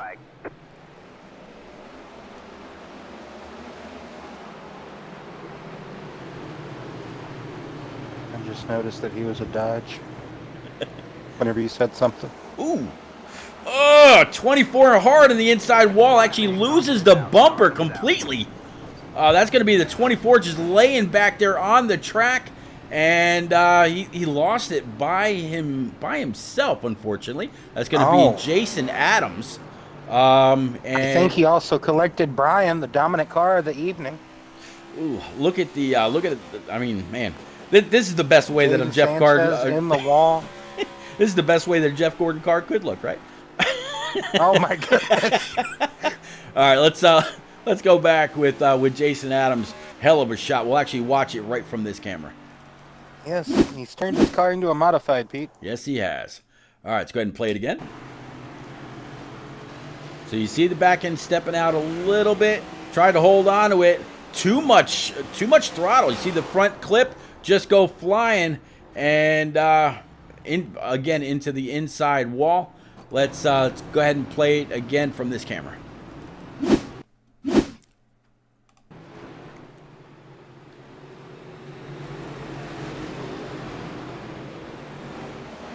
Well, Cameron should get one of his laps back here. Yep, sure will. All right, so tough sledding for the 24. Let's go ahead and bring it back live. Ooh, just very, very hard shot. All right, so yes. let's see if we can't pick up with driver 9-5. Talk about Aaron Bradford. Aaron is available. Looks like, yeah. So let's bring driver 95, old Wrangler machine. Aaron Bradford. Aaron, you are up 3 spots after starting 7th tonight. We are working lap 149, 150 next time by. You're in pretty good shape. You've pretty much been, it seems like, inside the top 5, top 7 all night long. Now clearly inside the top 5. Can you get on up there and pressure Matthew, Sean, or Duran for at least a podium spot when it's all said and done, sir? I think I can. I seem to be a little faster than them, but, we still got, 50-some laps left. I don't want to, race it too hard just yet and, wreck out or something, but I think I got something for them. We've been seeing a lot of cars really get loose on exit, and as I take a look at the weather, right now it's 68-degree air temp and a track temp of 70 degrees. So the track temp actually matches what the air temp was when we first started. So the sun's down, night's upon us, the lights are on. This car looks amazing and really pops under the lights. I definitely wish you a whole lot of luck. You know I'm a big fan of the scheme and of you. So, man, go on up there, go get it, keep the shiny side up, and maybe we'll be talking to you later for a top 3, sir. Sounds good, man. Y'all have a good rest of the race up there. Appreciate it. All right, so, Will, driver 95, what you think? Well, I think he has a good chance to possibly get a top 3, maybe even snag a win here tonight, if he can just stay up there in that top 5 for the rest of this race. Absolutely, out of Frankfort, Kentucky. Man, he's got the high side. 19's right ahead of him. We just talked to him last time. Green flag's out. One more time, Will. Let's go.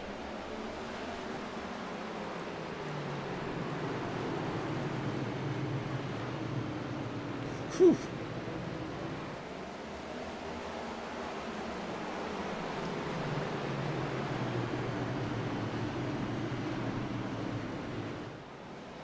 All right, going to come on by, and he's going to drop 1 spot. He was P4, now down to P5. The reason I said, whew, is he cut the clip of the 11 of Jim Coleman'sberger very, very close. That could have been very bad for Sean, for Aaron, rather. But he's going to be able to keep it going. All single file along that wall, now down into the corner. 37 up high. That's going to put the driver of that 17 Monster Machine up into the lead. So last time David Cassidy was on pit road was lap 119, working lap 154, now 155. 45 laps to go. He's shown early in this race that he's got a whole lot of speed. I tell you what, I think he can get it done. 19 just getting spun. Will, these guys aren't going to want to talk to us anymore. No, not at all. Caution 15 on the night. Yeah, very, very unfortunate. So that was Sean Judson, I believe. Again, that was the 19 car. So let's go back with Sean, and we'll pick up. I know that he had a car to his inside, ended up kind of pitting him into the inside Matthew. wall.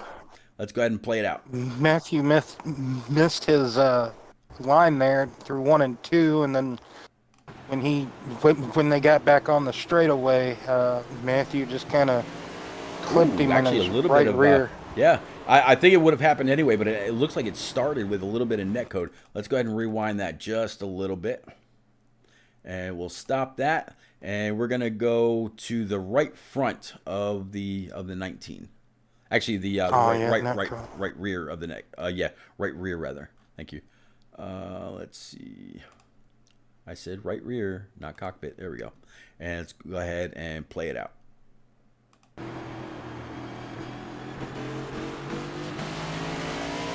Yep. There's about a good foot of netcode. So Uncle Netcode caught a flight to Martinsville this evening. Very unfortunate. And you know what? That's enough of a distance where I don't know if they would have actually made contact. That's a good bit of netcode right there. Let's go ahead and bring it back live. All right, so we kind of would have to agree. I don't think they would have either. I'm sorry, Pete. Go ahead. No, you're fine. So we talked to driver 17. Unfortunately, John Carver is not available. We talked to 37. We talked to the 11 as well as the 95. I think we have talked to everybody. Let's go ahead and bring it back to Brian Hunt. Now that he's back in P7, let's see what he feels his chances are of getting on back up there and into some kind of contention for this W. So let's see. Brian, it's repeat up in the wheel for the second time this evening. Now no longer in the lead, but you came on down pit road. Very surprised that you kept it at the point pretty much for 140 straight laps, except for where the 17 got on by you. But now after pitting on lap 142, can you get on up there to the point? We know you got a fast car, sir. That's my objective to do, just pacing around. Now I got to get used to maneuvering through traffic. I feel like Martin Truex. I just can't get by him in these cars. I just feel like a little slow. I get next to him, and I just can't capitalize on it. Well, like I said, we're going to try to get it back up to the front, so we're going to pick them off one by one, cautiously, that's for sure. So, yeah. All right, Brian. Well, we'll get you back on up there. It'll be interesting to watch you try to work your way through traffic. Good luck, sir. Thank you. You got it. All right, Will. Brian's been very, very strong all night. Your take or what kind of chances do you give him to work his way back on up? Well, I think he's got some strong chances for sure, as long as he don't get caught up in any other scuffles or incidences. If he can have a decent stretch of green flag running here, I think he can get back up to the lead, no problem. Hopefully. Well, this is on board from his nose. You can see all the traffic around him, and it looks like caution 16 is going to fly right off the bat. James Sellner is going to have something to do with this one. Here he is back here in this number 43 Steel Panther machine. So let's find out what happened with his Camaro all of a sudden. Doesn't really look like he's got a whole lot of damage. Let's go back. All right, let's drop it back to our handy-dandy chase cam right quick, and we'll play it out. That's kind of interesting. Let's see what happens here. On the restart, going into one, he's got the 18 down low. All kinds of, nope, it looks like it's going to be throttle. It's going to be all throttle. Gets halfway through the corner, tries to get back on it, starts to step out, overcorrects, which is something that can easily be done in these cup cars, and when he tries to catch it, it's just the outside wall for him. Again, very unfortunate, and that really seems like it's been an issue with these next-gen cars since they were released here on iRacing. It's just, I'm not sure if it's just a rack and pinion thing or what it is about these cars, but they are super hard to try to catch and keep out of the wall whenever they start to get loose and come around on you, Will. Yeah, I kind of have to agree with the wreck and pinion theory. With the wreck and pinion, you know, it's basically, you know, you turn it one way, then back another, and it's the rack and pinion sensitivity.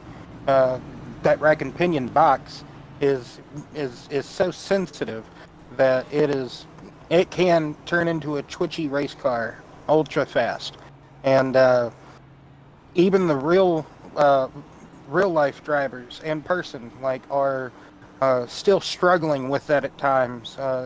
You can hear them talk about how difficult it still can be to get used to that. Absolutely. Let's actually see if we can't catch up with driver 43 right now. So we're looking for Mr. Selner, and it doesn't actually look like he's available.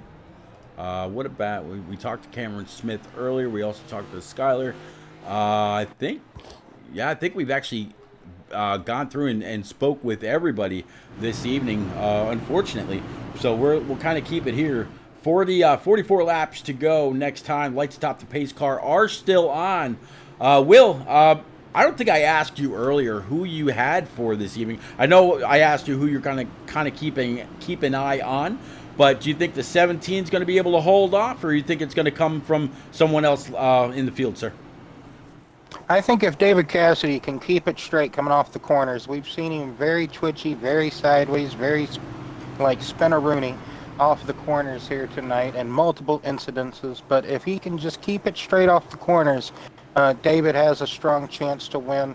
I don't quite want to pick him because I don't want to curse him, but Duran Carver out there in that 42, he's got a clean car. He's kept his nose clean the entire race, so he might be a factor here in the end.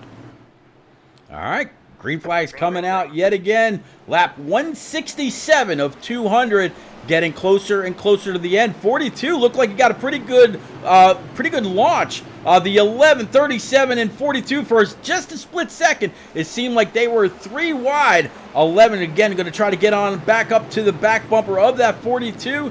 Can't do it there. And as all this is going on, the 17 is absolutely driving away. Yeah, the 37 kind of stopped, not really stopped, but really bottlenecked that bottom lane. Bradford gave him a good shove. This is probably Brian Hunt's worst nightmare. Pitting so late in the race from the lead, leading all those laps, and then not being able to drive up through the field to regain the lead. That's got to hit right in the stomach. No doubt. Yeah, Brian Hunt right now sitting back in P number 7. Really nowhere to go. He's got the 37 and Matthew Hunsaker right in front of him. Good battle. A couple cars up between the 2-4 and the 1-8. Both cars have been very, very strong. Last time we saw the 24, he was around. Nose clip was busted off. Right now they are side by side down the backstretch. Advantage to the 18. Is he going to be able to come on down and seal the lane? No, he's not. 24 wraps the corner perfectly, coming back side by side across the start stripe, working 171. 29 laps to go, Will. Wow, 2-3. Brian just gave the 24 a monster shot, and it looks like we're going to stay green. Good save by the 24, but man, Brian, he wants to get back to that front, Will. Yes, he does, and I guess trying to do any means necessary from the looks of it. And like you said, we're still green, surprisingly. He was able to get it back going the right way. Nobody else collected in that. Just a good bump and run maneuver, I guess you could say, right there. It was a maneuver. Yeah. We'll say that. Hard shot. I mean, if it wasn't for Brian actually straightening him out, I think that 24 would have gone around. So it definitely could have been worse, but it cost the 24 a lot of position. And it also kind of cost Brian a lot of time, too, if you think about it. Yeah. Absolutely. All right, so the 17, David Cassidy continuing to lead, now by 1 second flat over Duran Carver. Jaden Sanchez in that 18. He's had to work his way from the back to the front, it seems like 2 or 3 times tonight. And again, 1.5 off the leader. Coleman'sberger 2.2. Hunt now 3.6 off the lead. 25 laps to go again for this Bump and Run iRacing Cup Series tonight from the Paperclip in Martinsville, Virginia. The last race in the second round of the chase for these fellas. And man, it's been a great race so far. Battle for P2, Will. Yes, Jaden Sanchez on Duran Carver now. Jaden trying to make a move by. All right, man. Caution is out. Definitely has the talent and the speed. Just trying to be patient to pick him off at the right time. Looks like Caution's out. Carver. Nope, you're good. Go ahead. Time we get in a good battle. Yeah, I I was know. just gonna say, Carver seems to be really good on entry, but just can't find the speed off.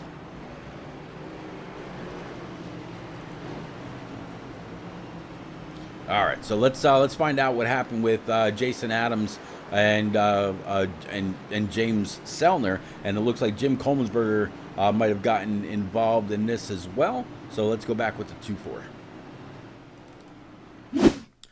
All right, and let's switch on over again to our chase cam, and we'll go ahead and play it out. You can see the 9 to his inside going into the corner. 2-4 kind of keeping him pinched down a little bit. Got a hold of the rumble strips on the inside. Caught the 43 just a little. 24 tried to flip it back around, and let's see. Yeah. Ooh, 17 just barely squeaking on by. There's the 11 coming on up, and he gets involved when the 24 tries to get back on the throttle, and just very unfortunate. All right, so everybody Just going like we talked. Oh, go ahead. No, go ahead, sir. I was just going to say, just like we talked about earlier with Skyler's incident with the rumble strip or the curbing here at Martinsville.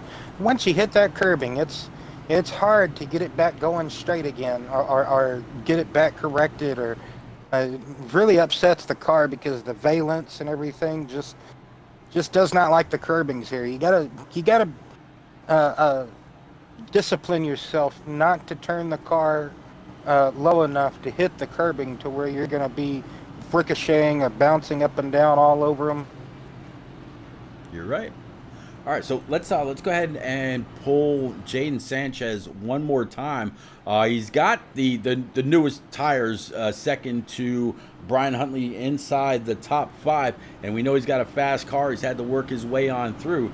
Let's see if we can pull him one more time. See what this young buck feels about his chances sitting P3. Jaden, it's a repeat, and Will in the booth, possibly for the last time this evening. Right now, you're sitting P3, up 6. Again, we think that you've had to actually come from the back to the front a couple times this evening. Now you're sitting P3. Can you just get on up there and capitalize on your position, sir? I don't know. I know I'm faster than the 42 in front of me. It's really the 17 I'm worried about in the 23. I have like 2 minutes of damage because I've been involved in multiple wrecks, but I'm making the best of it. I promised myself I wouldn't quit, and I promised myself I have to be, somewhere in the top 10, top 5 within 10 laps to go. So we're here. I'm going to see what I can do and just keep it clean if I can. Well, buddy, I'm going to give you a little bit of shot of confidence in the arm. You were on pit road lap 147. The 5th place driver, Brian Hunt, was on lap 42. The leaders were 115 and 106, so you've got the freshest tires inside the top 5. I think you can get on up there and go get them. So keep the rest of those Reese's Pieces packed up for later, and maybe you'll be celebrating in victory lane. Good luck. Thank you, man. You got it. All right, so Jaden Sanchez back up in team comms. Will, what do you think about this young driver from Scotch Plains, New York, or Scotch Plains, New Jersey? Do you think he can get up there and take this trophy? Well, starting on that inside lane, I most certainly think he can. He's just got to still be patient with himself and just try to get past David Cassidy at the right time. Or just, we're getting down to the closing stages of this race, so you got to try to make your move when you can. Absolutely. 18, now 17 laps to go as the 17 and 18 came on by the start stripe. 18 is all about. He is filling up the rear view for David Cassidy now going into the corner. He's all over his back bumper all the way through, just matching him pace for pace, point for point. Everywhere the 17 goes, the 18 is just staying right there. He's not getting up on those curbs. He's getting back on the throttle. They're not losing him. In fact, you know what? They are pulling away from P3. 18 is on the hunt. Yes, indeed. Jaden all over that back bumper, like you said, of David Cassidy. Brian Hunt kind of stuck behind Carver, can't really get by him, doesn't have the momentum at the moment. Just these two at the moment, it's a fight against these guys right here, first and second. 15 laps to go, coming to 14. Just as long as no other caution comes out, we might have a run to the finish here. I tell you what, we saw very, very early in the race, Will, where the 17 gave the 18 a little bit of a shot in order to work underneath them. He said he was going to try to keep it clean, do what he had to do, be patient. When we spoke with him the first time earlier in this race, I think those kind words and that little bit of patience probably going out the window, although it seems like the 17's kind of extending that lead just a little bit. It seems like he's just a little bit better off of the corner, or is the 18 just overshooting the entrance now that he's kind of lost the back bumper of the 17? Yeah, good possibility. Jaden could be overdriving the entry of the corners here. We see a lot of brake glow, all four brakes around that 18. So could be overdriving. This could be David Cassidy's race to lose here. If he makes just the slightest mistake, lets Jaden get up there to him, Jaden could try the same maneuver that David did just early on in this race to Jaden. So just have to wait and see here, coming to 10 laps to go, as Brian is trying to get a run on Carver. Just can't get by him. Yeah, Brian's going to give it a little bit of a shot to the back end of the 42, saying, hey, man, I got to go. I need to try to catch up. Right now, sitting P4, one spot out of a podium position.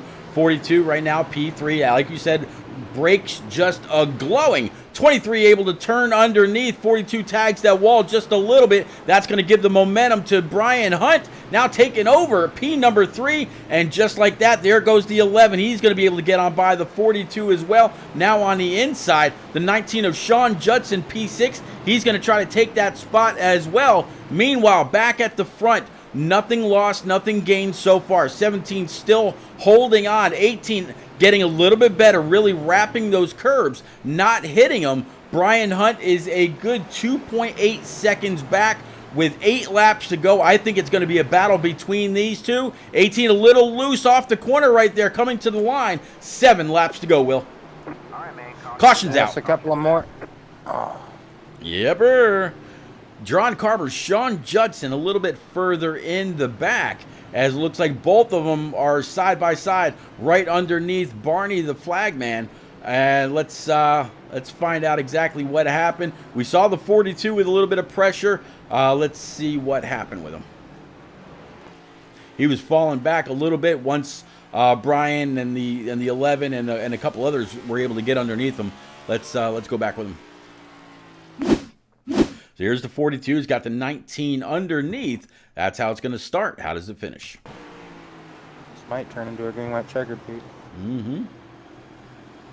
So 19 under, up 42, just on that throttle. Collects the 95, but most of all, collects the 19. Just a very innocent bystander. 42 is going to grab a gear, spin it around, and get back up and get going. Just very, very unfortunate for the 19 as well. Sean Judson was having a pretty good race in that Colorado Avalanche machine. All right, let's go ahead and bring it back live again. Brian Hunt got sideways in front of these two, but he was able to save it, keep it going straight, but he lost a position. Yes, he did. Let's see. Let's see. What? How did this? Nope, that's not going to work. Never mind. All right. So yeah, the 11 of Jim Coleman'sberger able to get on by Brian Hunt to take P3 away. But Brian, again, Jim Coleman'sberger, he was last on pit road on lap 104.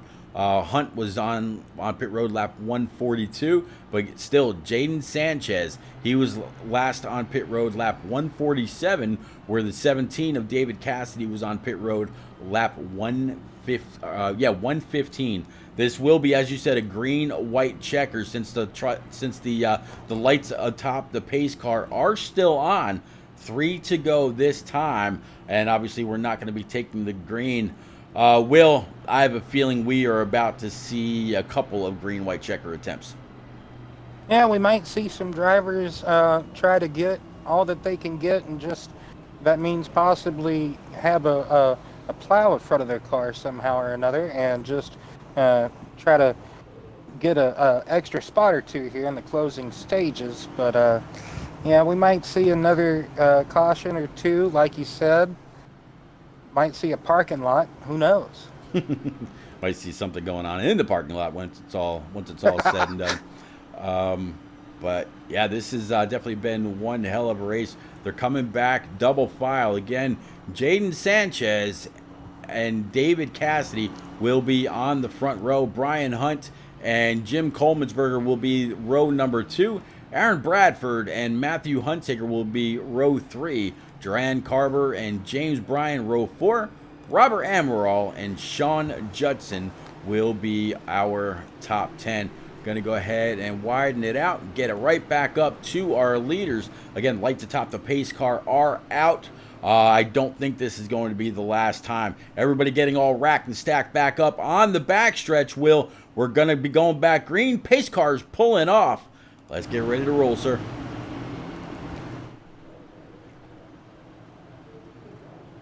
All right, Barney sees the field coming off for green flag.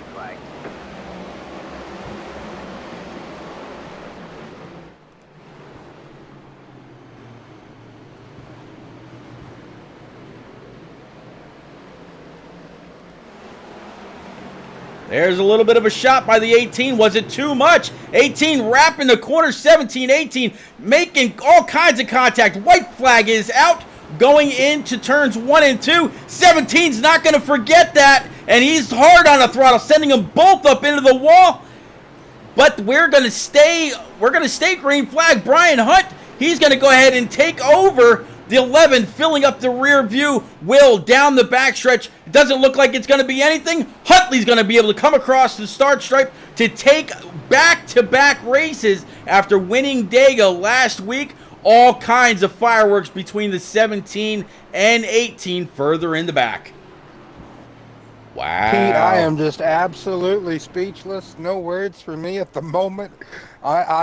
Man, that was unbelievable battle for that victory, and it turned out to be the dominant car was able to get back and somehow just get by that scrap unscathed. All right, Brian, the field is all yours, sir. Burn them down. And, of course, just as I do that.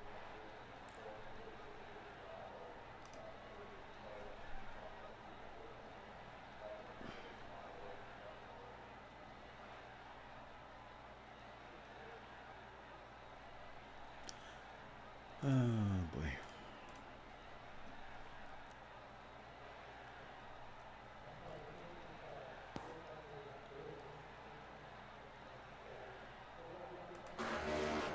There we go. We are back. So Huntley continuing to burn it down after grabbing the W, and contact between the 17 and 18 car in the closing laps. We saw the bump and run. We saw the shot. 18 gave a little bit of a shot to the 17. In my personal perspective, in my opinion, I think when the 18 gave the 17 a little bit of a shot, it was too early, Will, and there was just too much time left for retaliation. Oh, indeed so, Pete. Cassidy said, hey, you're going to do that to me, I'm going to do it right back. He checked up, let Sanchez go by, and then he retaliated right away, and as almost anybody would that would have the same mindset, I guess you could say. But yeah, almost kind of saw it coming, but at the same time didn't. Just one of those things that you have to expect. And man, oh man, I almost thought Jim Coleman'sberger was going to get the victory, but he kind of got, in a way, kind of sandwiched there, and then Brian got by him, and after that, it was a battle for second, a photo finish for second between Hunsaker and yes, I forgot who was beside Hunsaker, but Coleman'sberger. yes, Yeah. great finish over. Yes, Coleman'sberger. Thank you. Great finish overall. I would have to say, exciting finish to a absolute pretty decent, spectacular Martinsville race. I would have to say it had a decent green flag run there for the most part, and then we just had a slew of cautions, and it's just something that tends to happen at Martinsville from time to time. Absolutely. All right, guys and gals, we will be right back with our top three in the booth. Again, we're going to start off with driver of the 11, Jim Coleman'sberger. He'll be up 10 spots. Matthew Hunsaker, P2, up 8 in his 37 Ford Mustang GT. But the man on top for the second week in a row will be driver of the 23 Toyota, Brian Hunt Jr. We'll be right back. Don't nobody go nowhere.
All right, ladies and gents, we are back, and again, P3 live in the booth with us right now. Jim Coleman'sberger, driver of the number 11 Milky Way machine, up 10 spots, so up from 13th to 3rd. Jim, one hell of a lap to shut down this 200-lapper tonight from Martinsville here in the Bump and Run iRacing Cup Series. Bud, hard-fought battle all night long. Walk us through it from your POV, please. Oh my God, yeah. I went 3 laps down and got him back, and then just played it smart for the most part, and then let your anger get a best of you, even though I was probably mad. But got through a couple wild wrecks, and I thought I had it at the end, but I think Brian just kind of stayed on my bumper, moved me up enough to get me hooked on the 17 a little bit, and he got under me, and that was it. Will? Yes, Jim, congratulations, I might have to say there, getting P3, final spot on the podium. Overall, I've been dying to ask this all night. How is the track conditions for you? Honestly, I thought it was fun, man. I think we had too many cautions, like we always do. And it wasn't, you guys seen more than I did, but a lot of it seemed like people were just getting in the gas too hard and just spinning it. Like you learn that in practice. So, at times, full throttle doesn't really help. And but other than that, it's a fun track. I mean, you just got to be patient and take your time. Yes, we preached patience just about the entire broadcast, because at a place like Martinsville, you can't really let patience, just be in the back of your mind. It has to be there constantly at a place like Martinsville here. How was it for you with some of the battles that you had tonight? You did have some fierce battles out there. It was good. As long as you showed respect, it was good. I mean, Cameron got into me. I was running that one line the whole time, and he just got impatient and dove it in under me, and I was already arcing into my line, and there's nothing I could do. Right. Yes, sir. We saw that. It just seemed to be one of those kind of racing deals. Like you said, you had that lane there, and then he had a look, and just a coming together there at a wrong spot. Next week is Richmond. Jim, what's the focus and plans and thoughts heading into Richmond? I got to learn how to save tires there. For whatever reason, I burn them up there. I don't know why. I just do. All right, buddy. Well, I'll tell you what, I have to absolutely add my congratulations on a very, very hard-fought race all night long. Bringing home P3, going to definitely suit you well in the points. Richmond International Raceway, 3/4 mile D-shape oval in Virginia. So we're staying in the Commonwealth. I definitely wish you a whole lot of luck. Is that track going to be? You said that you've got to learn how to or figure out how to save the right front a little bit more. Will you be burning the midnight oil, so to speak, trying to figure out the right front, or are you going to try to just maybe a little bit extra practice time when it opens up next week? A little extra practice time and just try to slow my roll more or less. You know what I'm saying? There you go. All right, buddy. Again, congratulations on the P3. We'll see you next week at Richmond, and go celebrate, sir. All right, thank you, man. And if you celebrate, happy Easter, man. Have a good Easter tomorrow with the family. Definitely appreciate that. You as well. All right, well, we're going to bring up P number 2 now, up 8 spots. Talking about driver 37 is Ford Mustang GT, Matthew Hunsaker. Matthew, we got a little bit of a chance to talk to you during one of the cautions this evening. And here you are, bringing home runner-up. We didn't really see much of you until it was really time to go, and that green-white checker really just brought out the aggression in everybody, it seemed, in the front, which is what you come to expect. You expect the bump and run in a few spots. What was that green-white checker like for you?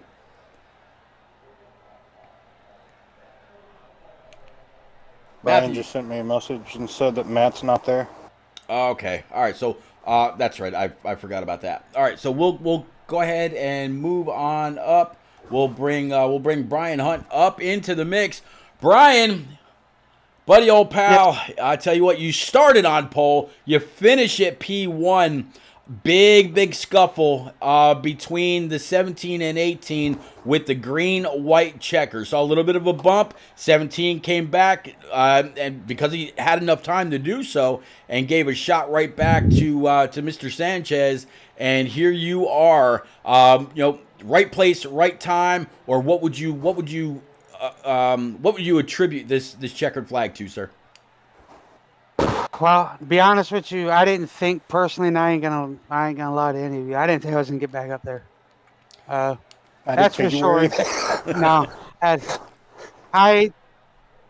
was fighting tooth and nail to get back up there. I'm like, it's Martins. It's like I tell you, it's Martinsville. These next gen cars, and it's like real life. It is very hard to pass. It's just like when you get side by. Now that we have a lot more time, well, not really, but try to make it short and sweet. But when you get side by side here with these cars, it just pulls you back. So it is really not too much passing in the oomph to get by. But unfortunately, it worked out in my favor at the end there. Unfortunately, that's not the way I wanted it to, because David Cassidy's a hell of a driver. Will is very familiar with Mr. Cassidy himself. But David Cassidy's a hell of a driver. Unfortunately, Jaden and Cassidy came together. My teammate Jim was unfortunately up there in front of all that, so I tried to give him a little bump to get out of the way to keep him up there, but then I end up passing him on the inside there, and he's going to try to duke it out. Well, I mean, we Will and I both saw the bumper of that 23 Monster Machine come through a couple times. What more or how much sooner do you think you could have possibly worked your way through to the front after? I think the last time you pit, was on lap 142. How soon did the tires equalize on these cars here tonight? And do you think maybe they didn't equalize quite as fast as they could if it was day versus night? Really, from what I saw, there's no difference. To me, they handle it the same way. But I can tell you, after that last pit stop, after staying out on 140 something laps on them, my right sides were only 97 and 98. Wow. So there was really, really no difference there. And that was maybe and you might have seen a couple of lockups I had throughout the way, but and then my left sides were 99s. So I mean, it's really they're taking between the new tires and staying out on the old. If anything, I would have set out on the old, but I didn't have enough fuel to go all the way to the end. Will? Well, I just want to say congratulations, Brian, and back-to-back wins last week to this week. You think you could do 3 in a row next week at Richmond, or is that going to be too tough of a deal for you? Richmond hasn't became my best friend, unlike Dega, and be honest with you, I want to be honest with you. I wasn't expecting to get on the pole here because lately me and Martinsville don't get along too well. But unfortunately tonight, avoided a couple of nice ones there, and yeah. But Richmond. Oh, go ahead. I'm sorry. I was just going to say, whenever I saw you on the pole, I was kind of surprised, and then to see you lead so much, I told Pete, I'm like, Brian, this is surprising to me because I've never seen you this good at a short track before, you know. So I was just kind of astonished there. Me and Will had our battles at short tracks and all that, but it wasn't pleasant because I'm not a short track guy. Bristol, I like Bristol, so I'm okay with Bristol. But yeah, I wasn't expecting to come back and win. I was actually going to hit the brakes and give it to one of the teammates there, and I was already locked in and stuff like that. But I didn't want to mess up Matthew that was behind me, and then Aaron Bradford there. So, but yeah, that's for sure. All right, well, yeah. Brian, again, big congratulations, back-to-back wins. You're going from taking a big old W at the juggernaut that is Talladega, and then bringing on, the following week at the shortest. Bristol Motor Speedway is like 0.533 of a mile, just slightly over half a mile. This is 0.49, so this is the shortest track in all of NASCAR. And man, right now it is. But once we get to a couple of these new tracks that are being refurbished, I hope so. Yep, there you go. So, man, big congratulations on win number 2. Any quick friends, family, sponsors you need to get out there, sir? Yes, sir. I want to thank once again. You and Will always put on a hell of a job up there in the booth. We get commented every week by our drivers. They love the work that you guys do. The excitement between the both of you, so that's always a good thing. Once again, I want to thank these drivers for coming out. I know it's very brutal, but they tell me don't get rid of Martinsville. Don't get rid of Martinsville. So this is where we sit, Martinsville, paperclip. But big shout out to all the guys that came out tonight. My admins, Josh, Brandon, my race control tonight, Mr. Kyle Gooden, always a huge help out there on the track. Big shout out to him. Big shout out to my family that watches, supports Repeat, supports Will, supports my league out there. Huge shout out to my teammates, Jim, Matthew, Brian Schwartz over there on the other side. All you guys that come out every week have a great job. And a very huge shout out for Aaron Bradford, secured the last spot into round 3 with 3 points. I know he'll like to say a few words to you guys, so I'll go ahead and we'll give him that song. But once again, thank you two so much for what you guys do. Absolutely welcome. And yeah, we could definitely bring Aaron Bradford, driver of the 95 Wrangler machine, on up right quick. Aaron, we just learned that, yes, you will be moving on to the next round of the championship. So Richmond International Raceway, that 3/4 mile D-shaped oval, we're keeping it, like I said just a little bit ago, in the Commonwealth. Your reaction on making it through, sir? I'm pretty happy, man. I didn't know if I was going to be able to do it or not. I raced as hard as I could, and I tried to stay up front and advance. So I'm satisfied. I would have liked to, hit a podium, but I'm satisfied where I finished at. Again, big congratulations. I'm sure now that you're through, you're probably getting a little extra seat time, and getting ready for Richmond. Is that a track that kind of suits your style, or how do you feel about Richmond? It's not one of my favorite places. It's a really, a good rhythm. You can't really have any mess ups there. So it will take time to have that extra seat time to make it But I think we could do a pretty good job there. All right, buddy. Well, we'll definitely catch you there next week, and congratulations on taking the last spot through. Well, Will, Brian Hunt gets it done back-to-back, Dega and now Martinsville. We're moving on next week to Richmond for the next round. We're going to cut a few more drivers and see who's going to try to chase it all down to Texas in just 4 very short weeks. Your closing thoughts on tonight, sir? Well, like I said before, I thought tonight was a pretty decently surprising Martinsville race, especially at the end. Had a huge surprise there with the battle between the 18 and the 17, Sanchez and Cassidy. Brian slipping through to get the win after being stuck about mid-pack after his pit stop. Just have to wait and see what the next round of the playoffs bring in the B&R Cup Series at Richmond. So can't wait to be there next week. All right, man. Well, I definitely appreciate you. Thank you very much for all the great help that you do here in the booth with me, and I'm glad that you were able to come on back and call all 200 laps tonight from Martinsville. And yeah, looking forward to next week. As for me, guys, that is going to be it for tonight. Thanks to everybody that came out, hung out, chatted up, kept us company, whether it was on Facebook, Twitch, YouTube, Twitter, or through iRock TV, through your favorite Roku device. Whether you've got a Roku TV or a streaming brick, please go on over. Look for the graphic that you see there in the bottom left. Type in iRock TV under streamers. It is a 100% free app. All live and rebroadcasted streams are available in stunning 4K, and again, all for free. On Monday night, I will be back on with the Shake and Bake iRacing Cup Series. They're going to be live from the Bad Fast Auto Club Speedway right around 9:30 p.m. on all the same channels. We will see you then. Until then, please, do stay safe, take care, have a great night.